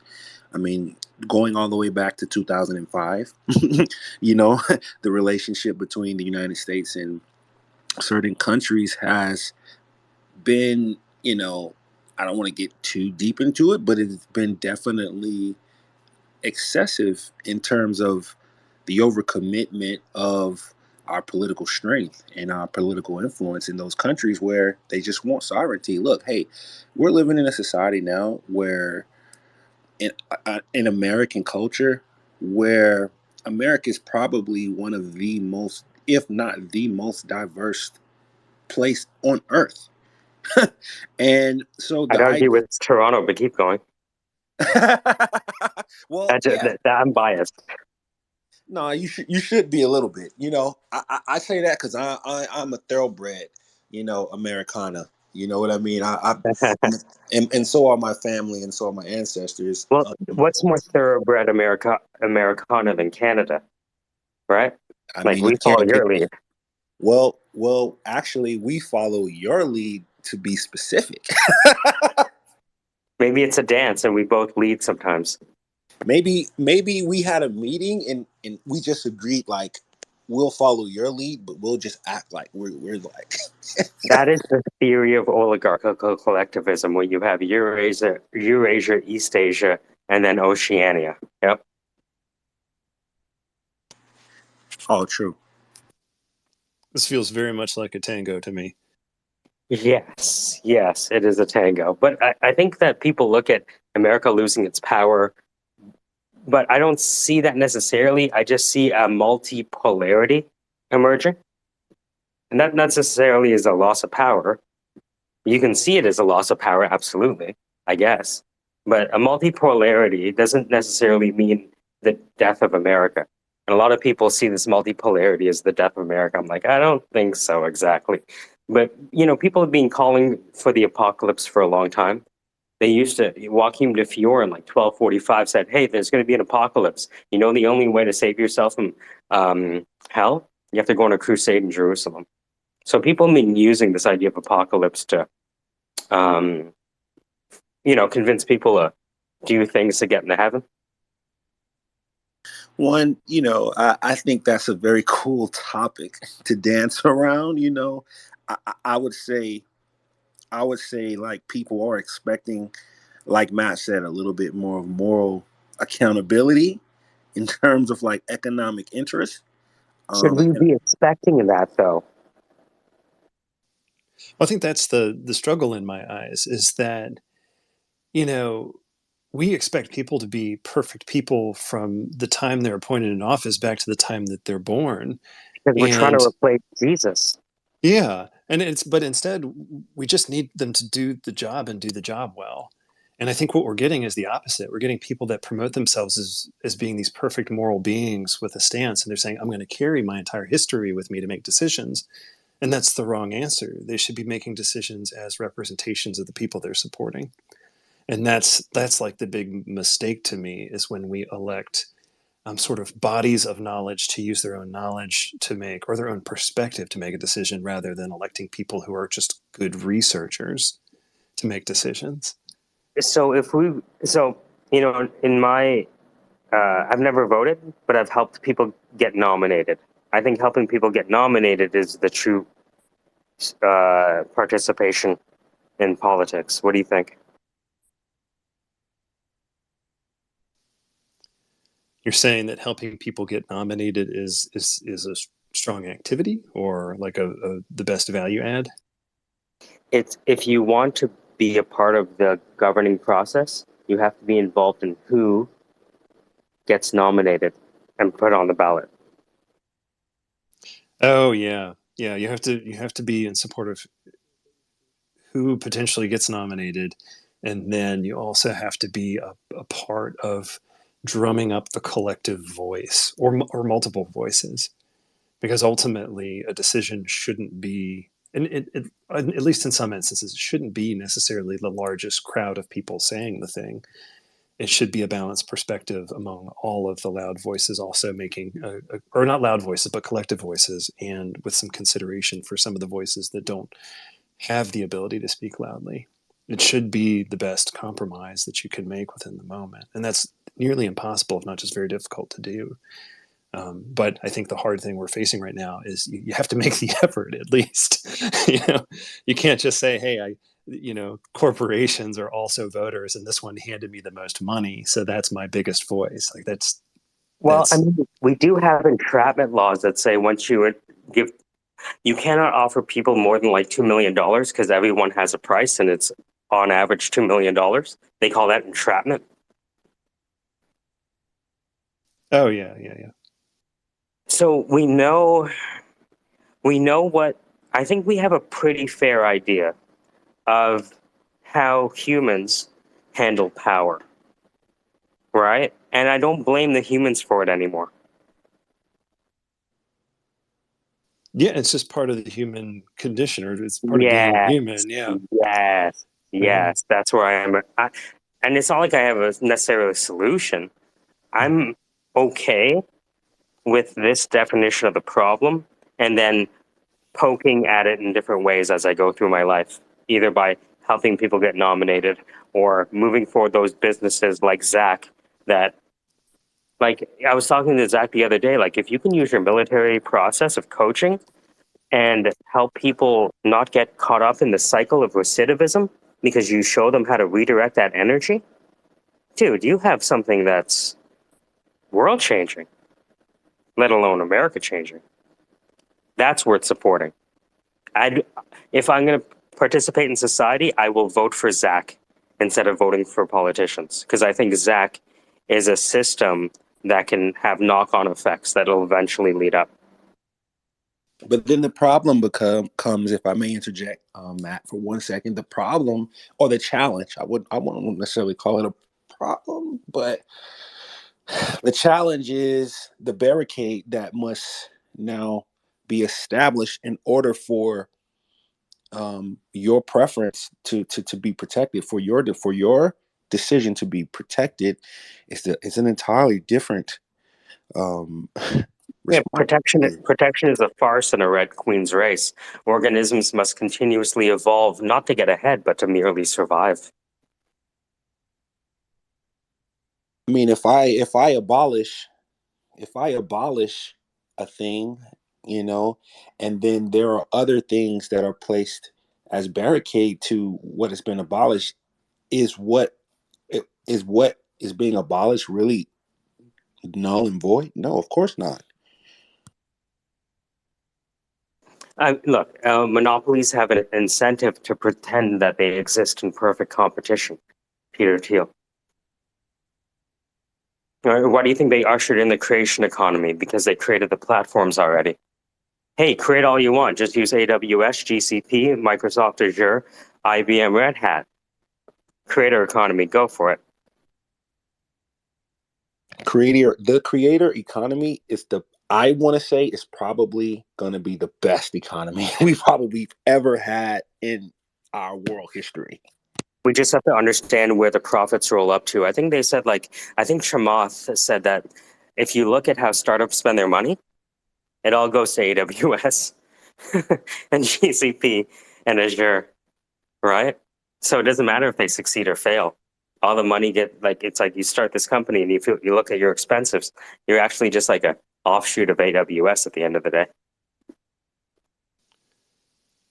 And it's interesting how this came back to that contrast between feeling the need to put out this raging fire that you just uncovered, and instead really just the need to recognize that you need to just start putting it out, right? It always feels like it needs to be solved Yeah, yesterday.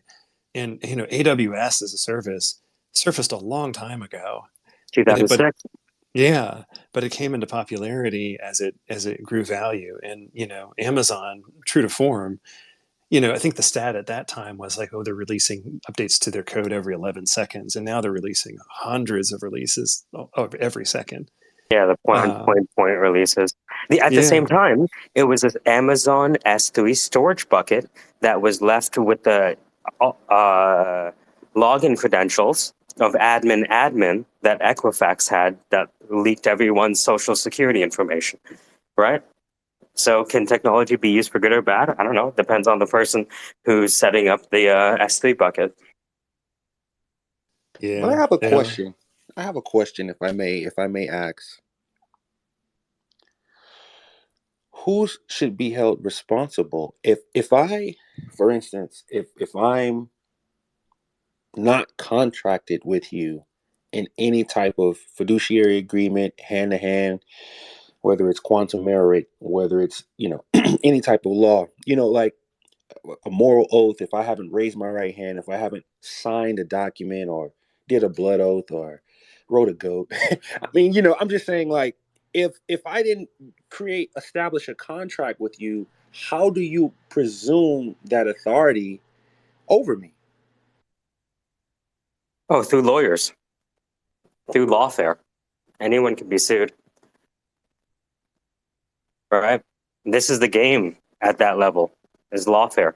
You ever see how like Samsung delivered like a billion pennies? It was. Did you see that? I think it was Apple, or Apple had to pay out to Samsung because they copied their technology, and they delivered like $500 million or something stupid like that in like pennies. I mean, like, yeah, you want your money? Here it is. Yeah, And how? that's why Google became Alphabet.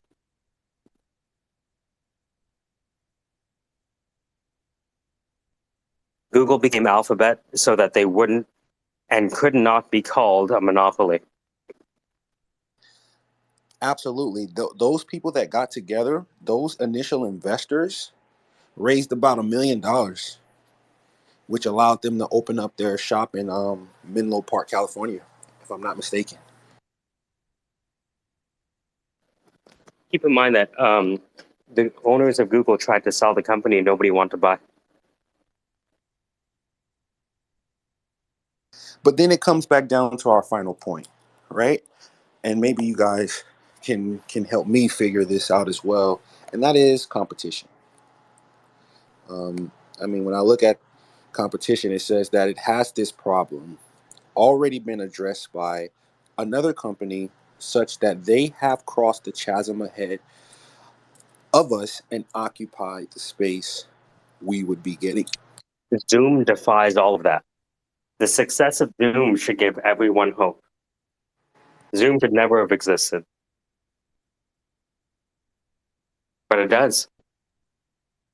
Well, if Zooms never should have existed, then basic attention network should never existed. It's like saying, like, it's like Exactly. that's a So there's yet an opportunity, right? Chrome is right. beautiful. Chrome has this. Chrome has that. But people still use bait, right? Now, if you look at the guy, though, dude has a fucking PhD, right? The founder, that guy's hands on with the code, right? Founder, product market fit. I mean, if we're talking about browsers, A16Z, that's Netscape, man. No browser is faster than the bad network right now, man. Come on. So you know that, bro. You know that. It's the thing is, there Microsoft just released a paper that said that algorithms are nice, but it's your access to information that will determine your success because data is unreasonably effective. Once you have enough data, the algorithms all kind of even out. The volume of data is the solution itself. They call it unstructured data.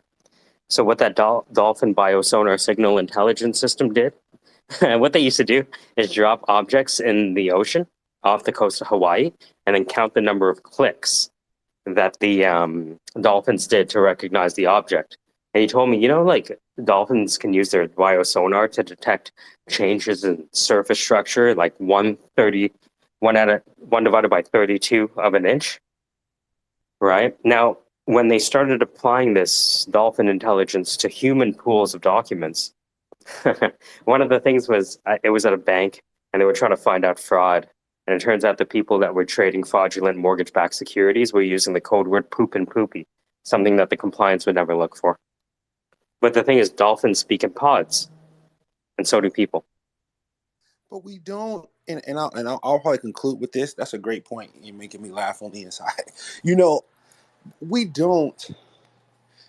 I guess my question would be: do we really sacrifice security for scalability, or do we just?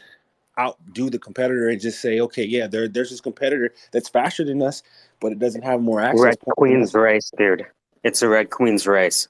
The idea is that no matter what you create, there is going to be an incentive to attack it once it's valuable enough by parasites.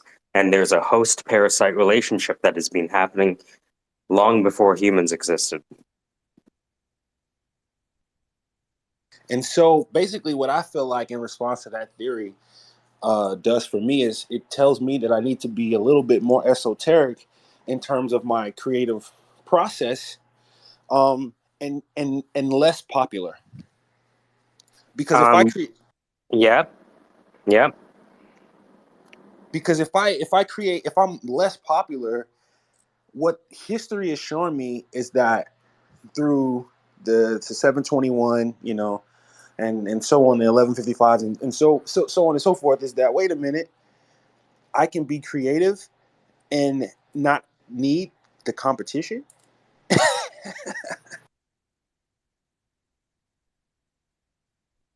What I'm saying is the competition is irrelevant to something that is unique as a one of one in terms of uniqueness, to say the least. So I could be Google, but if I'm having problems, if I'm always getting hacked, if the risk reward is basically what I'm saying computationally now, gentlemen, if the risk reward is, I'm at more risk being tied to this company than I am it's rewarding my values, I guess I'm trying to say. But I'm done talking. For who that is pleased by virtue can please the crowd. It takes trickery to win popular approval, and you must needs make yourself like unto them. They will withhold their approval if they do not recognize you as one of themselves. However, what you think of yourself is much more to the point than what others think of you.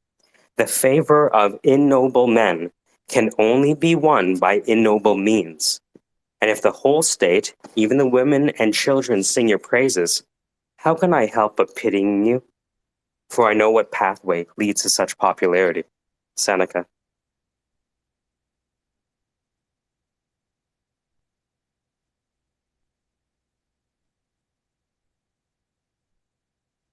That was the richest man in Rome, by the way.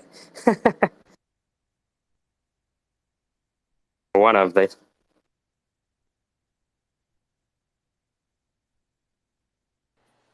Well said. Well said. Again, I this don't. I'm not happy about these things that I'm saying. Half the time, I hope that you guys are going to be able to tell me a solution that I didn't think of before. And I'm disappointed when you guys kind of agree with me. But don't be mad. Just know it. Is what my brother-in-law said, and I'm holding on to that. Don't be mad. Just know it. We can sit here in this barber shop of Twitter Spaces while we get our hair cut and talk about how evil corporations are, or you can start an LLC as the Delaware C Corp. Either way, you might, in both scenarios, be wasting your breath, but is it better to lose or quit? both.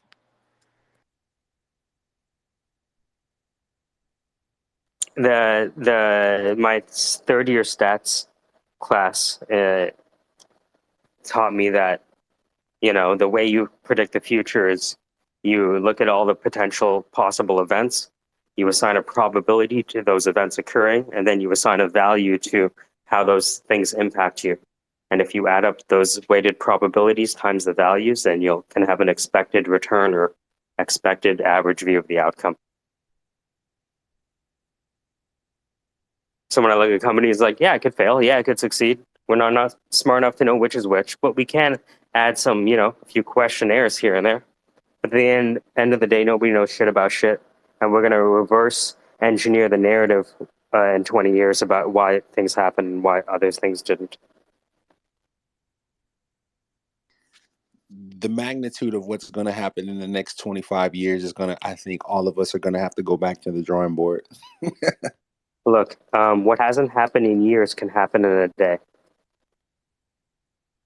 Are you saying, wait a minute, are you saying that Rome can be built in one day in the future? In the singularity, Rome will be built and fall in the same hour. That is the most gangsters shit I have ever heard in my life. Excuse my language.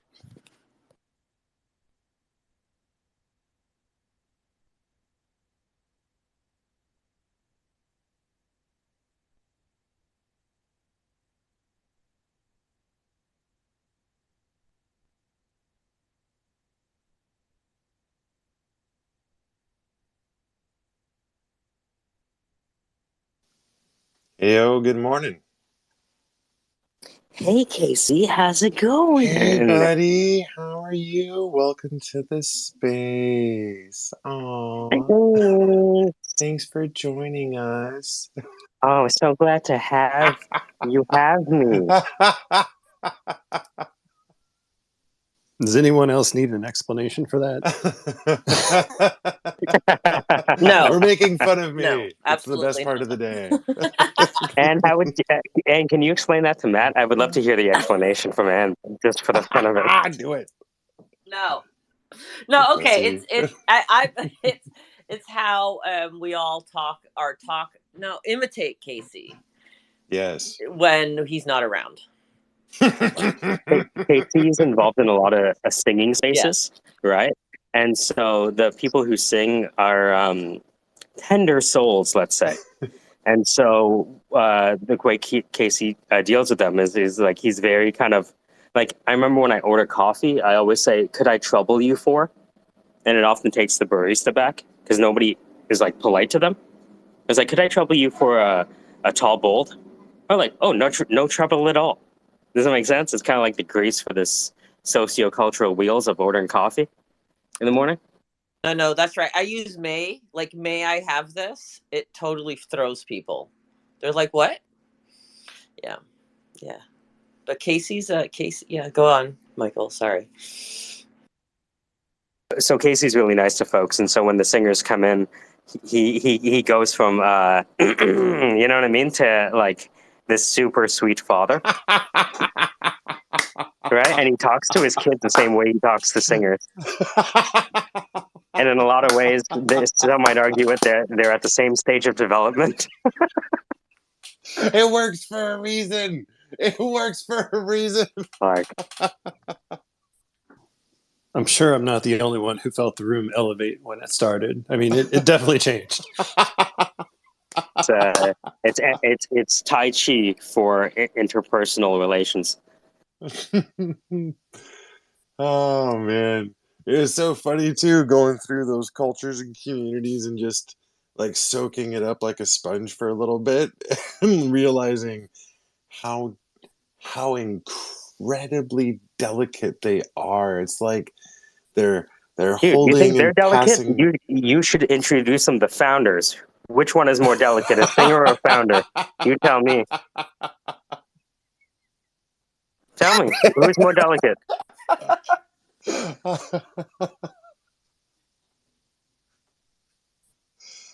Whew. Man, that's a. I don't even know how to measure that one. The easy way is how well can they handle criticism that comes from a place of love? Whew. I think the founders are more delicate. That's the I'm metrics. I'm literally asking myself that question right now. Fair. Like, how? You know what I mean? How delicate am I? That's so dark. But you've seen it. You can't unsee it. And that's why Zach is so important.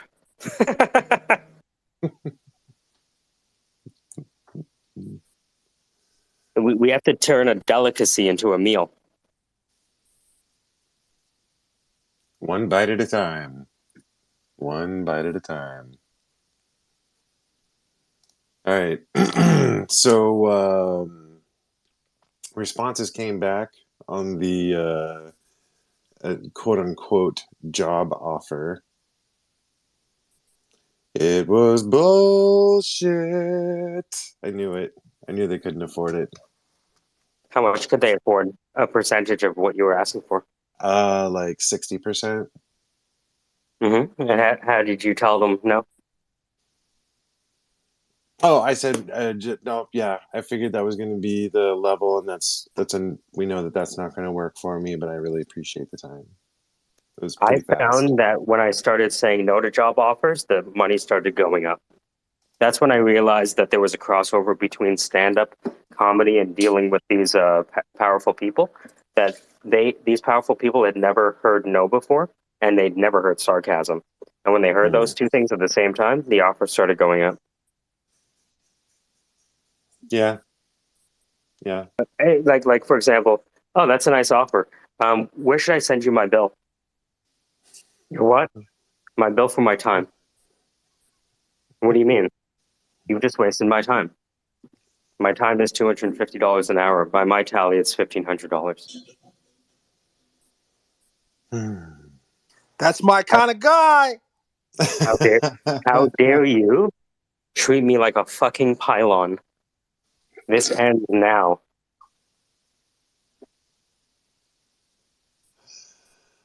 uh, the dynamics here have been somewhat challenging as we're linked in pretty heavily as a nonprofit partnership, and part of my production relies on that network staying intact. Oh no, 100%, Right. 100%. You play the game. But I was very fast to say, okay, I know that's okay. I thought that it was going to be at this level, and we know that that's not going to work for me. And I really appreciate the offer, but I have to say no. But thank you, Mm-hmm. and Mm-hmm. let's follow what we're doing now. Let things develop and see where it is in the future, and we can always talk again. All of those things. Yeah. Dude, the amount of people that I do free shit for, people would have no Mm, idea. The mm, amount of people I do free shit for, people had no idea. yeah. Yeah. Right? Look, I already have charities I'm working with. Yeah. Yeah. I can feel that. You want to come to me for charity? Come to me for charity. Just say it. Yeah. Just say it and I'll say yes, probably, if I You're like you. right. That's the thing. So many people are afraid of you saying no. No, that's not worth my time. No, that's stupid. Like, I've been thinking about how to create a commercial for Elizabeth. So you have, whoop, whoop, you know what I mean? You have the you have Yeah. the thing, and then you see the police lights in the back of the through your rearview mirror, right? I've been thinking it through. I'm not gonna ask her for money for the commercial. I just believe in what she's doing, and I think if more people had access to the bat signal, then maybe they wouldn't end up in Arkham Asylum. hmm I've been rolling around her project quite a bit in my mind from the marketing perspective. And man, on demand legal counsel in a situation. If you get yourself into a situation, you have somebody you can talk to in the moment with visual, audio, and visual capabilities that can look at an officer of the law and speak to them on your behalf. Like that's Yeah, it's basically like being able to say, "Oh shit, I'm in trouble, Morpheus. All right, let me just download Tai Chi for you. Tai Chi is a service. Jiu-Jitsu is a Let me just service. Stand download up the is a Daily service. Llama. Yo. So let me just download the Daily Llama app. I like it. The Dalai Lama every morning at 9 a.m. Daily Lama. Sign up now. Or it could be like, if you're like a llama farmer, right? So, the other day we kind of hit on some like interesting potentials for it, and one of the things that was kind of glossed over, I felt like, was um, the text capture from live video, and then using that to assess the situation. Oh, that's So, easy. Yeah, okay, that's is that that, okay? Because like, that's Web three. so Web I three point. means KC Web three.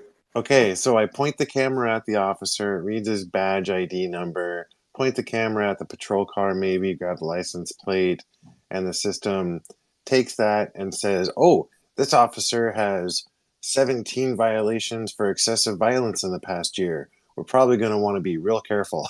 Or, hey, this officer typically lets people off. Let's be friendly. Something like that. I mean, the possibilities are endless. The challenge is you have to constrain those possibilities into a single feature product before you start running. I can imagine the blocks fitting in place pretty well with each other. My first question is like, can it happen fast enough? It's one of those things where as soon as it gets created, she's gonna be offered $50 million to shut the fuck up,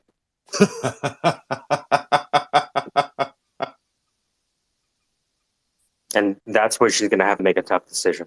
Right, right. But she's an attorney, so I think this could be a lifestyle startup for her. Mm.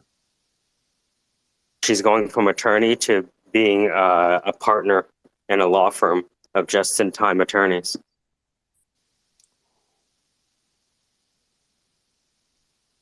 And Just, what does the partner do? Sell.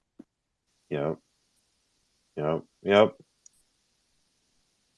I'm not saying she'll succeed. I'm not saying she'll fail. I'm saying she's a unicorn worth launching. And even if she fails, it would have been worth trying to do. And that's Yeah, good enough for me. I like that. Good enough for me.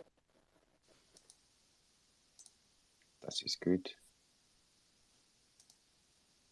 All right. What do you got cooking for the day, everybody? You guys got anything big on your schedules, or you guys just hanging out in spaces? I have some big things. I'll go first. I found out the comedians I'm working with Mm. are actually the most successful startups I'm working with. I Okay. talked to a lady. She's a Trinity-born comedian, Roma Spencer, and she just got residency at University of Toronto. I think her film that she was in called Scarborough is getting Screen Actor Guild Awards. She's going on tour now, so Edmonton and Trinidad are next. So yeah, I'm working on just making sure that And then all those potentially are you following the Quinn protocol on that's it. those? Yeah. So Right? Quinn was the first, Yep. and she was the second. And Is it the same contact for you? Like, is it the same exact yes, person? Oh, that's exactly, fucking slick, man. exactly. Right. I just have to make Has there been sure. any intrapersonal play with that contact? You guys getting friendly at all by now, or no? Well, the thing is, like, I was on SiriusXM, like, I did a guest show for them, like, over 10 years ago, talking about the best comedians in Toronto. If you look up Michael Jagdeo and BlogTO, you'll see 100 articles that I wrote for BlogTO every week talking about This Week in Comedy, right? So it's Mm-hmm. not something that, I don't talk about it much, but when it comes to, and that's why I believed in Dan so much, because I saw that he was doing stand-up comedy about startups. Right. And the way he was doing it, I don't think anyone had neither that insight nor the ability to play characters. And so I was like, what if I could take his audio from Twitter Spaces, upload it to DistroKid or Ditto Music, and now he's in iTunes, Spotify, and everywhere else that Sure. great music is sold, and now he's getting royalties. Yeah. I mean, that's converting something that he's doing for fun into hard money. It's fucking awesome. Something that he enjoys with his entire fiber of being. Yeah. Yeah. That is the most That interesting is. part. Hey, you That want to be really yourself is. for a living? Yeah, cool. Just record that shit and get a mic. I I like the disgust in your voice when you say get a mic. Get a goddamn mic, would you? Just get a fucking mic, dude. This is gonna get kicked back from iTunes because of the fidelity of the audio. Just get a fucking mic because here's the thing. Because I know that what happens in interaction cannot be replicated in a vacuum Yeah, you're not going to because he's sit saying down it in the to us. studio. Yeah, you're not going to sit down in a studio and recreate this No. and have it come You across the same way. you Yeah. can't have you can't have a rap battle with people in their individual studios. That guy, you have to be walking into the person's face and like flicking their hat off. That's that's the whole emotion, right? Yeah. Yeah, it's got to be authentic. You can hear the difference. Okay. All But right. what do So I know? you got okay, so I have you a question. yeah. Yep. So I'm totally late to this conversation, and it has nothing to do with what you're actually talking about. But I do have a Great. question for this group.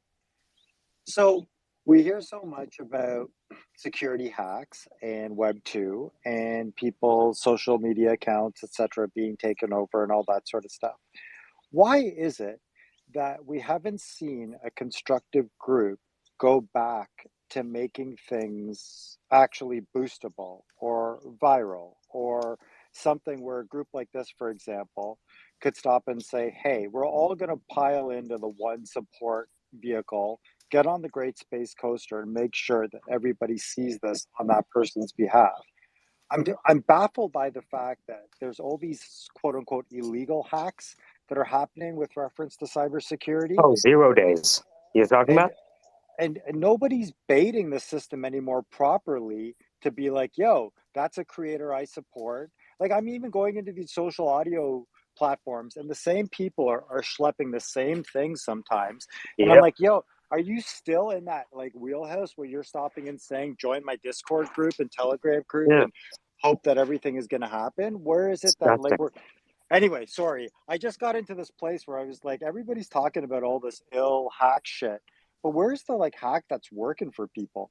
And that's my banter. Thanks for letting me speak. So is it like, I mean, that's what do you call it when you a no code? It's like the no code hack, right? I'm gonna string together these social media platforms and utilize that versus, is that what we're talking about here? I think more so the idea that if people are spending their time like this in strong groups doing some great things, the extra step that it takes to actually start to like create help, show people support, put people onto things, etc. It's just not being taken properly. And I'm guilty of it too. I And work in media. And so what I feel like is that I hear so many great conversations happening, and then the other side is, well, we need to fight Web 2, and Web 2 like mm, screwing things up. We need to build our own thing, et cetera, et cetera. Man, we're not even like in the sandbox of being able to use the tools that exist. We just don't do the practical. So what's the point of bringing and creating all these other web solutions for stuff if we're not even doing the day to day? Anyway, I'm sorry. That's my rant. no, My no electric sorries, rant. man. No, these are good Don't be formulated sorry. questions. Yeah. Yeah, always happy to Yeah. switch gears and, that's driving. Um I'm curious about I'm curious fundament, like when I go back to what you were just how you were initially posing it, were you saying that like the security issues involved in spreading your social media network out is kind of stymieing the growth of those very basic tools? Was that your point? That's a great way to further the conversation, but at the most basic level, I look at it like all of a sudden, socials for a lot of people have become these cottages that we visit, these Mm, outhouses we go to crap in, these sure. places where we make sure our family isn't getting any fatter. And and there's still places that have baked in 10, 12, 15 years of our social activity, probably know more about us than our fat cousins do in Mm, some cases. But what we're doing right now, in my opinion, like as somebody who's been around the block on it, I just feel like everyone's talking about creating this utopia that's level next, where in its current situation, I'll give you an example. I was talking to my kid yesterday, and I said, "You are definitely not going to be introducing your kids to the same social media that I've introduced my kids to."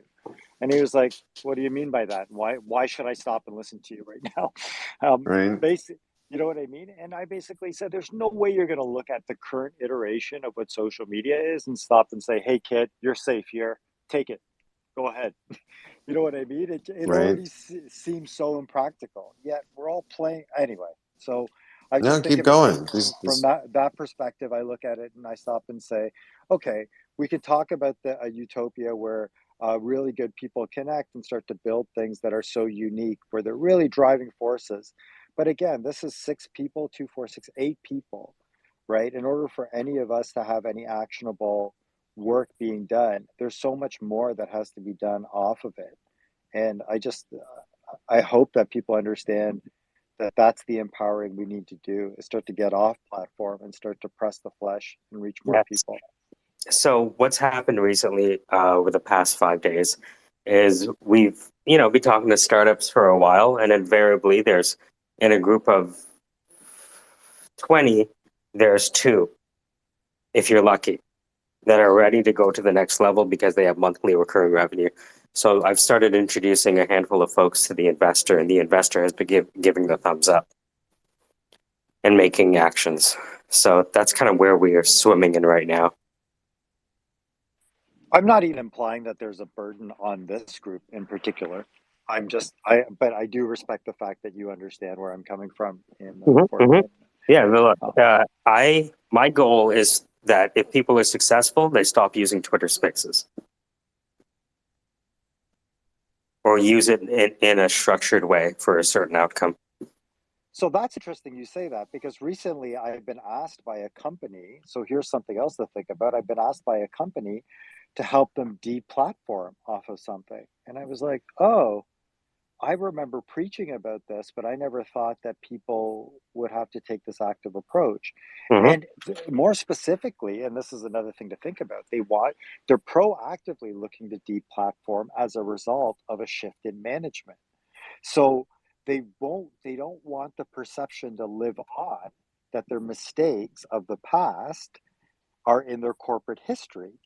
So Right. think about that. You're going to have to go to like Blogger or MySpace in some corporate history accounts. You're going to have to go to like the person that doesn't remember the original Wendy's Twitter password. And you're going to have to be like, I don't know what that It Hotmail sounds like account they is. should spin off and rebrand, make it easy on them. Well, if it was that easy in your utopia, they could. But anyway, that was another thing that came up Yeah, recently. there's a lot of people here that have evolved away from their profile picture. And some have even evolved away from their account and they create a new one because they're not that same person anymore. Dude, I'm Mohit's Movies on Twitter. That is the I do one movie show a year, and God bless the show, and I love it. But I mean, I'm mostly a tech speaker. I talk every week nationally on TV and radio about digital media and the future of technology. Mohit's Movies is not what my brand is. I come for people like you and friendships and conversations like this. I'm really rolling around your kind of initial analogy of everyone having their own little social media village that they keep going back to. Then you kind of transition to it being an outhouse. Well, was it Like that. Anne? I think it was Anne that said Twitter Spaces was like, what'd you say? The Oh, revival? when the revival comes to town, or Yeah, what was that? when the preacher comes to town, they Yes, all what was that? stand there. Yeah. Oh, that was mostly referring to like at the beginning of Spaces when these massive like rah rah rooms were coming in. You know what I mean, with like shitcoin rooms. You know, like I It's don't want to like, name names, yeah, but Anna you Mariah said know. it was like the revival coming to town. Yeah, like the preacher coming in town saying, "Oh my God, if you give me money, I swear to you, I will make it rain, literally, so your crops will grow." Oh my God, how dare you! You will literally make it right. Literally, I, figuratively, all of it.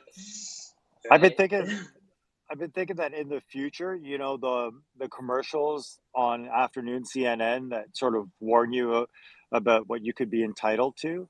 I wonder if they're all going to be social media based. If like somebody's going to have an AirPod explode in their ear, and then all of a sudden, all the personal injury commercials in 20 years from now is going to be like, "Have you, did you fall for the 97 AirPod? You could be entitled for," and then all of a sudden Apple stock is just going to plummet from all this personal injury stuff because people are like, "Yo, man, you kept that in your pocket? That fried your balls, dude."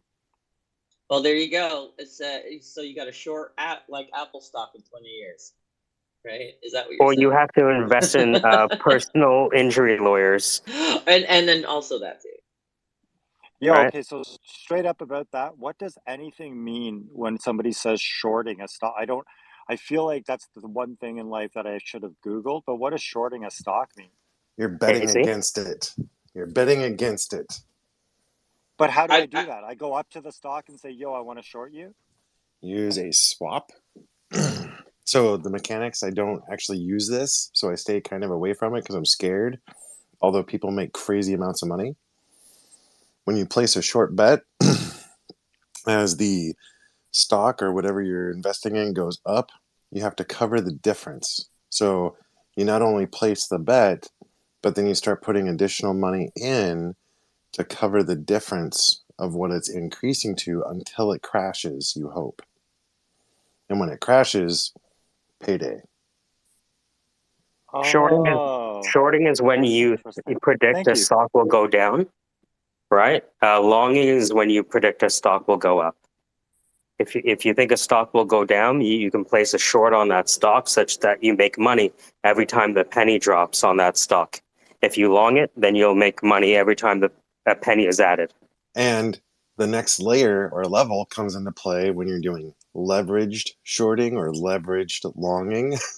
So, you put $1,000 in on a 10x leverage, 100 grand, but it Yep. goes in both That- directions. And it goes in both directions. So this is, remember when I said that Rome will be built and will fall within an hour? That's how shorts and longs work. You just have to look up That's great. Michael Huang lost $20 billion in 48 hours. Go watch the movie The Big Short. The Big Short will school you so hard on shorting and what goes behind it and the impact and what you're actually betting on. Go watch The Big Yeah. Short 2015 with Brad Pitt and a couple Michael other key Burry, actors. Michael Burry Yes. thought that the U.S. housing market was overpriced and that certain mortgage-backed securities, which are securities that own mortgages, he thought the value of these mortgages were not as high as they should be. So because he predicted that the price of these equities would fall, he shorted them, saying that every penny they lost, he made money in and and magnitude. and at that time there was not actually a vehicle, there was not a market or a swap available to short to place that bet, because it was inconceivable that you would bet against the bond market. You're going to bet against people paying their bills to stay in the house they live in? I don't think so. So he had to go in and create his own market of his own credit swap to be able to short the market. It's amazing. So, just for clarity, this conversation is the exact reason why I didn't Google it. I just ever, everything just went right. Too Short is a rapper from California, Yeah, as far as I'm concerned, and I don't understand how you're going to lose money to make money. It doesn't make sense. But I do appreciate the fact that you guys were very articulate in trying to explain it to a fourth grader. But honestly, I know why I couldn't. I just can't figure it out. How do you dude, make money go from go nothing? watch go watch The Big Short. That Oh movie will yeah, help. I Like, that's, yeah, and it's a great movie too. I, And I think the demonstration was very clear that if you want an answer, you use a swarm. yeah, that I like yeah, that. it didn't help. Sorry. Okay, Let Michael Elbury at Michael Elbury at Twitter, and you can follow Michael Burry as he dissects the economy and shows you where the weak points are. And And by the way, he lost so much money shorting Tesla. oh, did he? Yeah, you crazy? That guy thought he was swinging home runs, calling a shot Babe Ruth.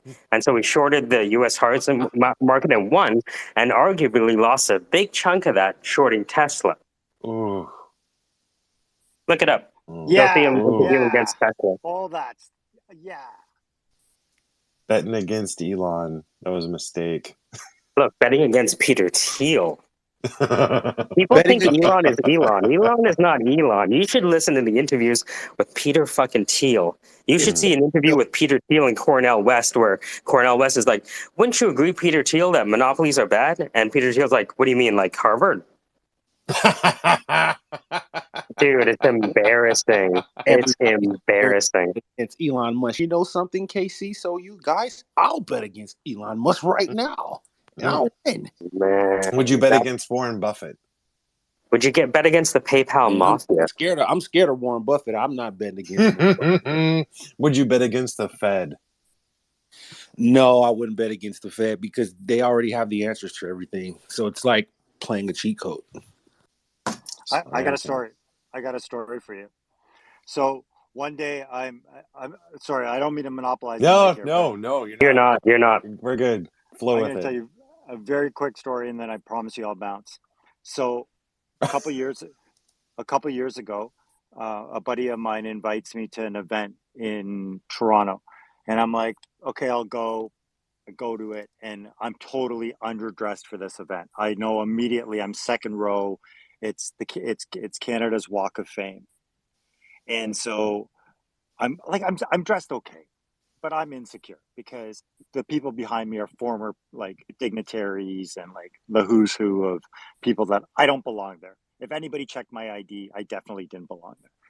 Long story longer, I decide to go to like the after party is about to start, and I'm like, okay, I'm gonna bolt because I can't hang around with all these people in tuxes and all this stuff.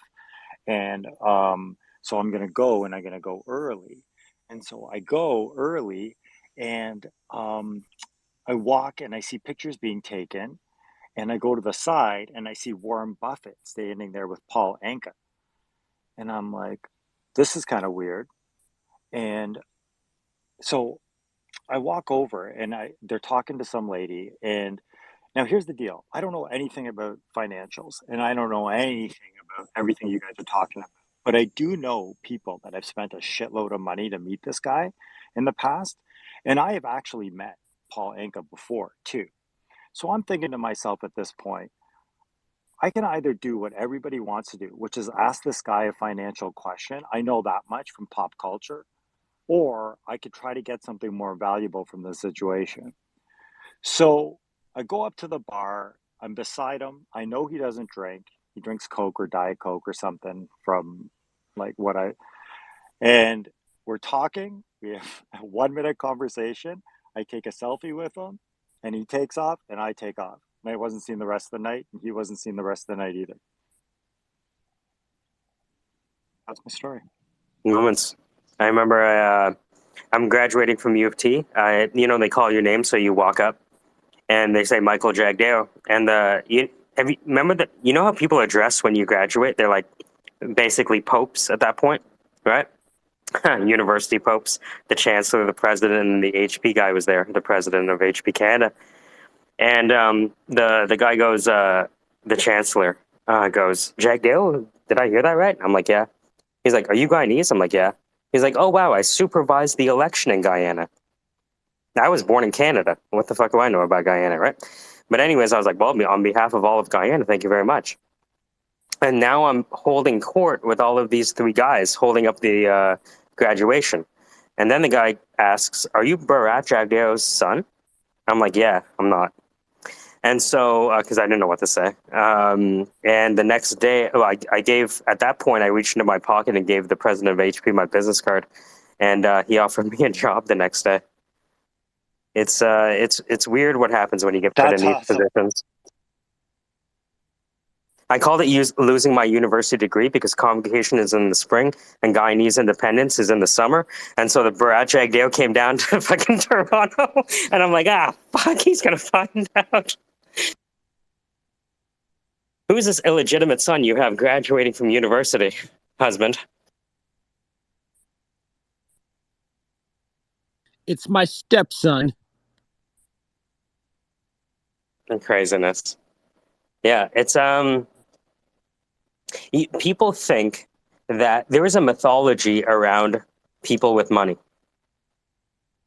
And when people run into actual money, they don't know how to handle it because they have to compare this idea of Thanos with who these people actually are.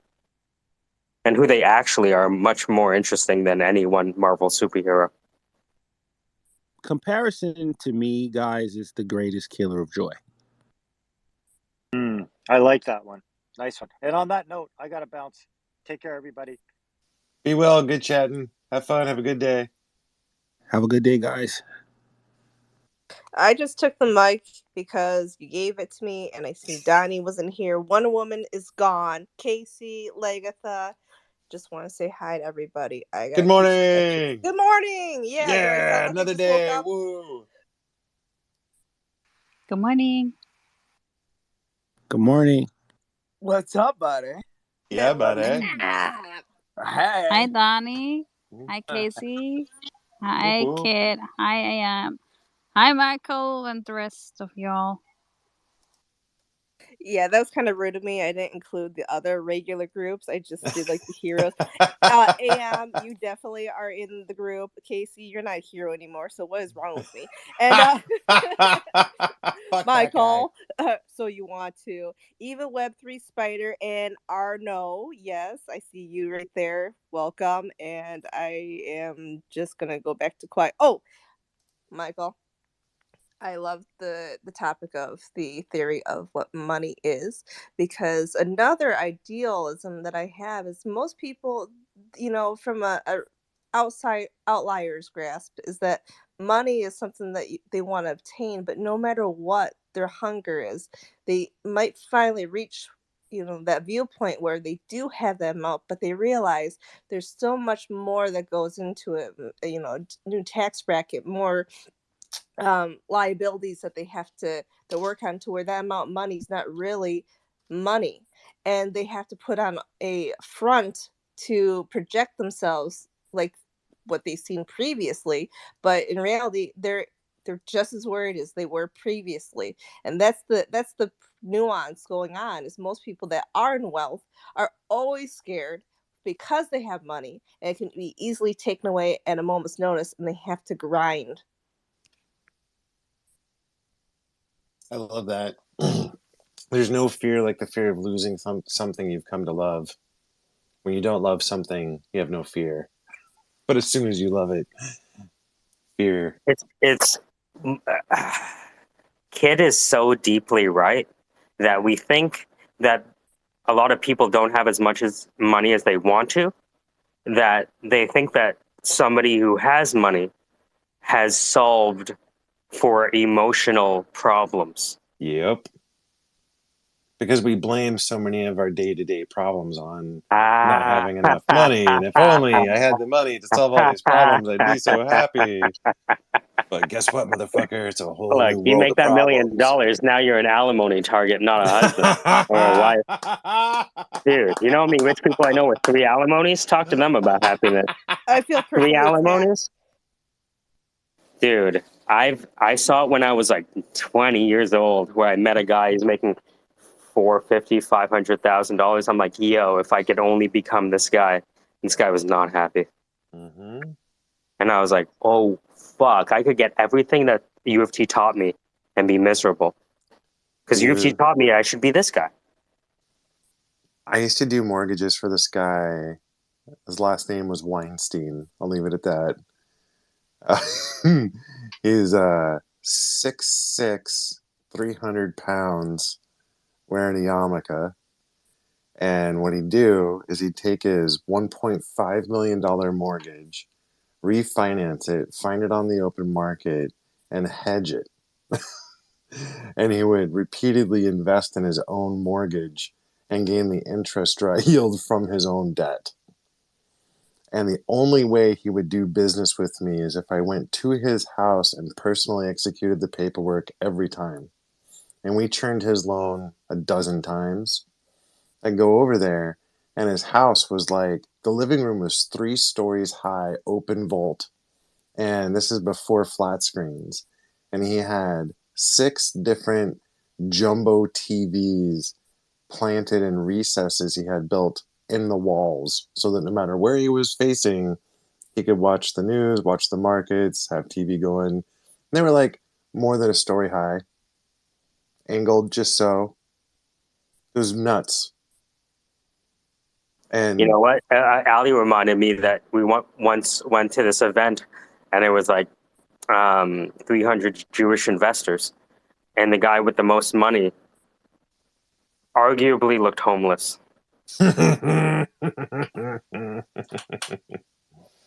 that's beautiful. The one guy that came up to me after, he just walked out of, because the people were pitching on stage, and he just walked around to the back where outside of the theater. It was like a movie theater kind of production theater that they did. Beautiful, right? Imagine having a Right. pitch competition at like a theater. Fantastic. The Apollo pitch competition. Right. So you have like the theater seating that goes down, the stage, the lighting, everything. Mm-hmm. This guy walks out. Hey, like that agricultural idea. What kind of glass are you using? And he's like, oh, the glass is actually the innovation because it allows for certain wavelengths to come in that regular glass blocks out. And we're like, Right. huh. And those guys like had the entire meeting. I sent the documentary to Anne. I'll look it up. It's called Oh Cannabis. Ha! And so I would just like, but it's like very business minded because it was like I started the documentary talking about, will Canada import cannabis? And Rab was like, of course. Colombia has it down to like 70 cents a gram. Right. So we're just, and then we talked to the investor, and the investor said, a rising tide lifts all boats. Stayed with me for life. Yeah. So I put it to the top. But yeah, the guy looked like a bum. And you know what? I like walking around. I had a guy that is like a personal tailor or a personal shopper dresser for people. And he said, hey, I know some people, we have some people in common in our network. This is what I do. I help people like, look good in clothes. And I'm like, to be honest with you, I dress like a bum on purpose. Dressing like a bum is the ultimate like form of self gratification for you. So you. Ooh. Oh man, it's my favorite thing to do to just walk in with jogger jeans, dirty shoes, and a Champion sweater I just bought off the rack with my wife for like $24.99 from Winners, like half an hour before. All right, because I didn't want to do laundry or whatever. Let's go to this fucking thing, I'm sorry. And I'm the only, and there's all these other people like collars and all that kind of stuff, and it's like, yeah, what are you doing here? I'm the chief bottle washer. But then he pulls out that big bank and just freezes the whole entire block. No, I don't even pull out the thing is, I'm a glorified recruiter, right? I've been recruiting for 20 years, right? And now that we only need 2 pizza teams to do things, you don't have to recruit a large team to do something massive. It's just you have to keep the bad people away. It's not who can make things better. It's who can fuck things up. True. Hey, I just want to jump in. I'm going to jump out actually, and I'm going to start space because I need to go through my Beautiful. resume. Yeah, Beautiful. because End this one. We're going Thank to you, end this one and Casey. go to yours. Beautiful. Are Oh, you okay. doing? Yeah. Is it goal setting time? Yeah, I'm gonna start Yeah, my to-do yeah. space. Yeah, Has I already to. have. I took Beautiful. my photo of my arm. My to-do list is up on Twitter Yeah, right yeah. now. So Okay. yeah. All right, Beautiful. cool. All right, Word. see you guys later. All right, bye. All right, guys. Enjoy. Just send off. DeFi, we had a good discussion. I don't think we have necessarily the answers we wanted, but I think I'm okay with imprecision with regard to any one of my truths. Thank you. I've learned a lot, and I definitely circling back around with the MetaMask wallet, man, because I mean, I'm just looking at these technologies, man, and I'm really not that impressed, man. Hold on, before I let you go, I want to show you.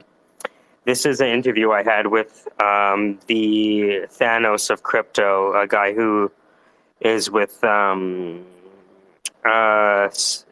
BSV, right? He runs a BSV mining operation, and the first title of the podcast is called "Ugh," and it was like, so you're telling me we had 10 years?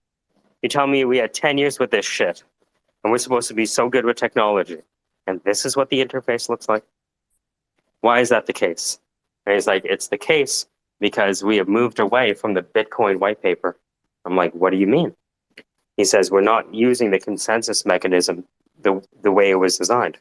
I'm like, why is that? And he said, because people didn't want to have proof of work. And so they migrated away without telling anyone using SegWit. I was like, tell me more. And he walked me through everything. Wow, bro, that's crazy. I put it to the top. A lot of people will call it fear, uncertainty, and doubt. But if you look at the court cases between Craig Wright and Ira Kleiman, Craig Wright won that case.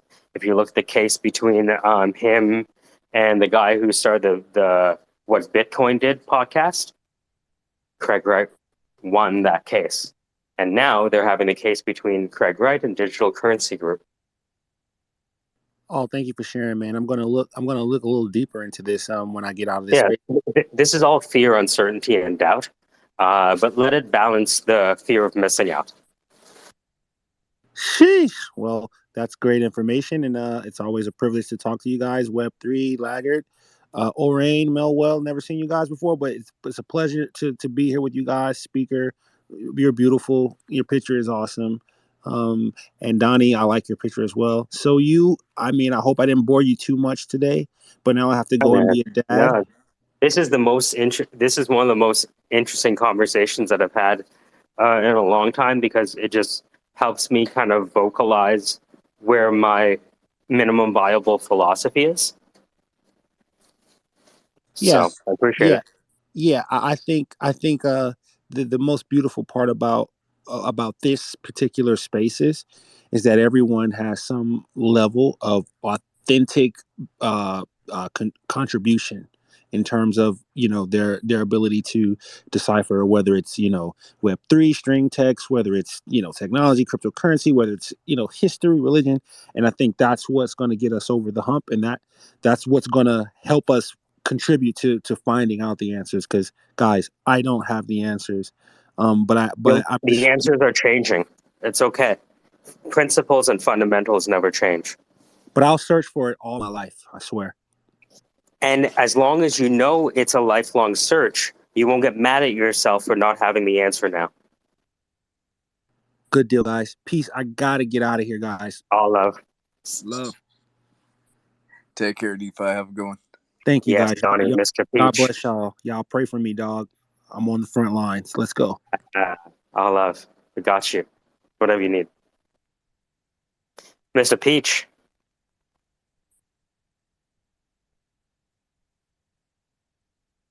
So what's Well, going on, everybody? How's everybody's day going so far? well, Donnie, I want to close the space because I want to head over to Anne Marie's. But Let's go. it's so good to see you. Let's see you in Anne Marie's space. I want to support her. Let's go, bud. All up, guys. We'll see you soon.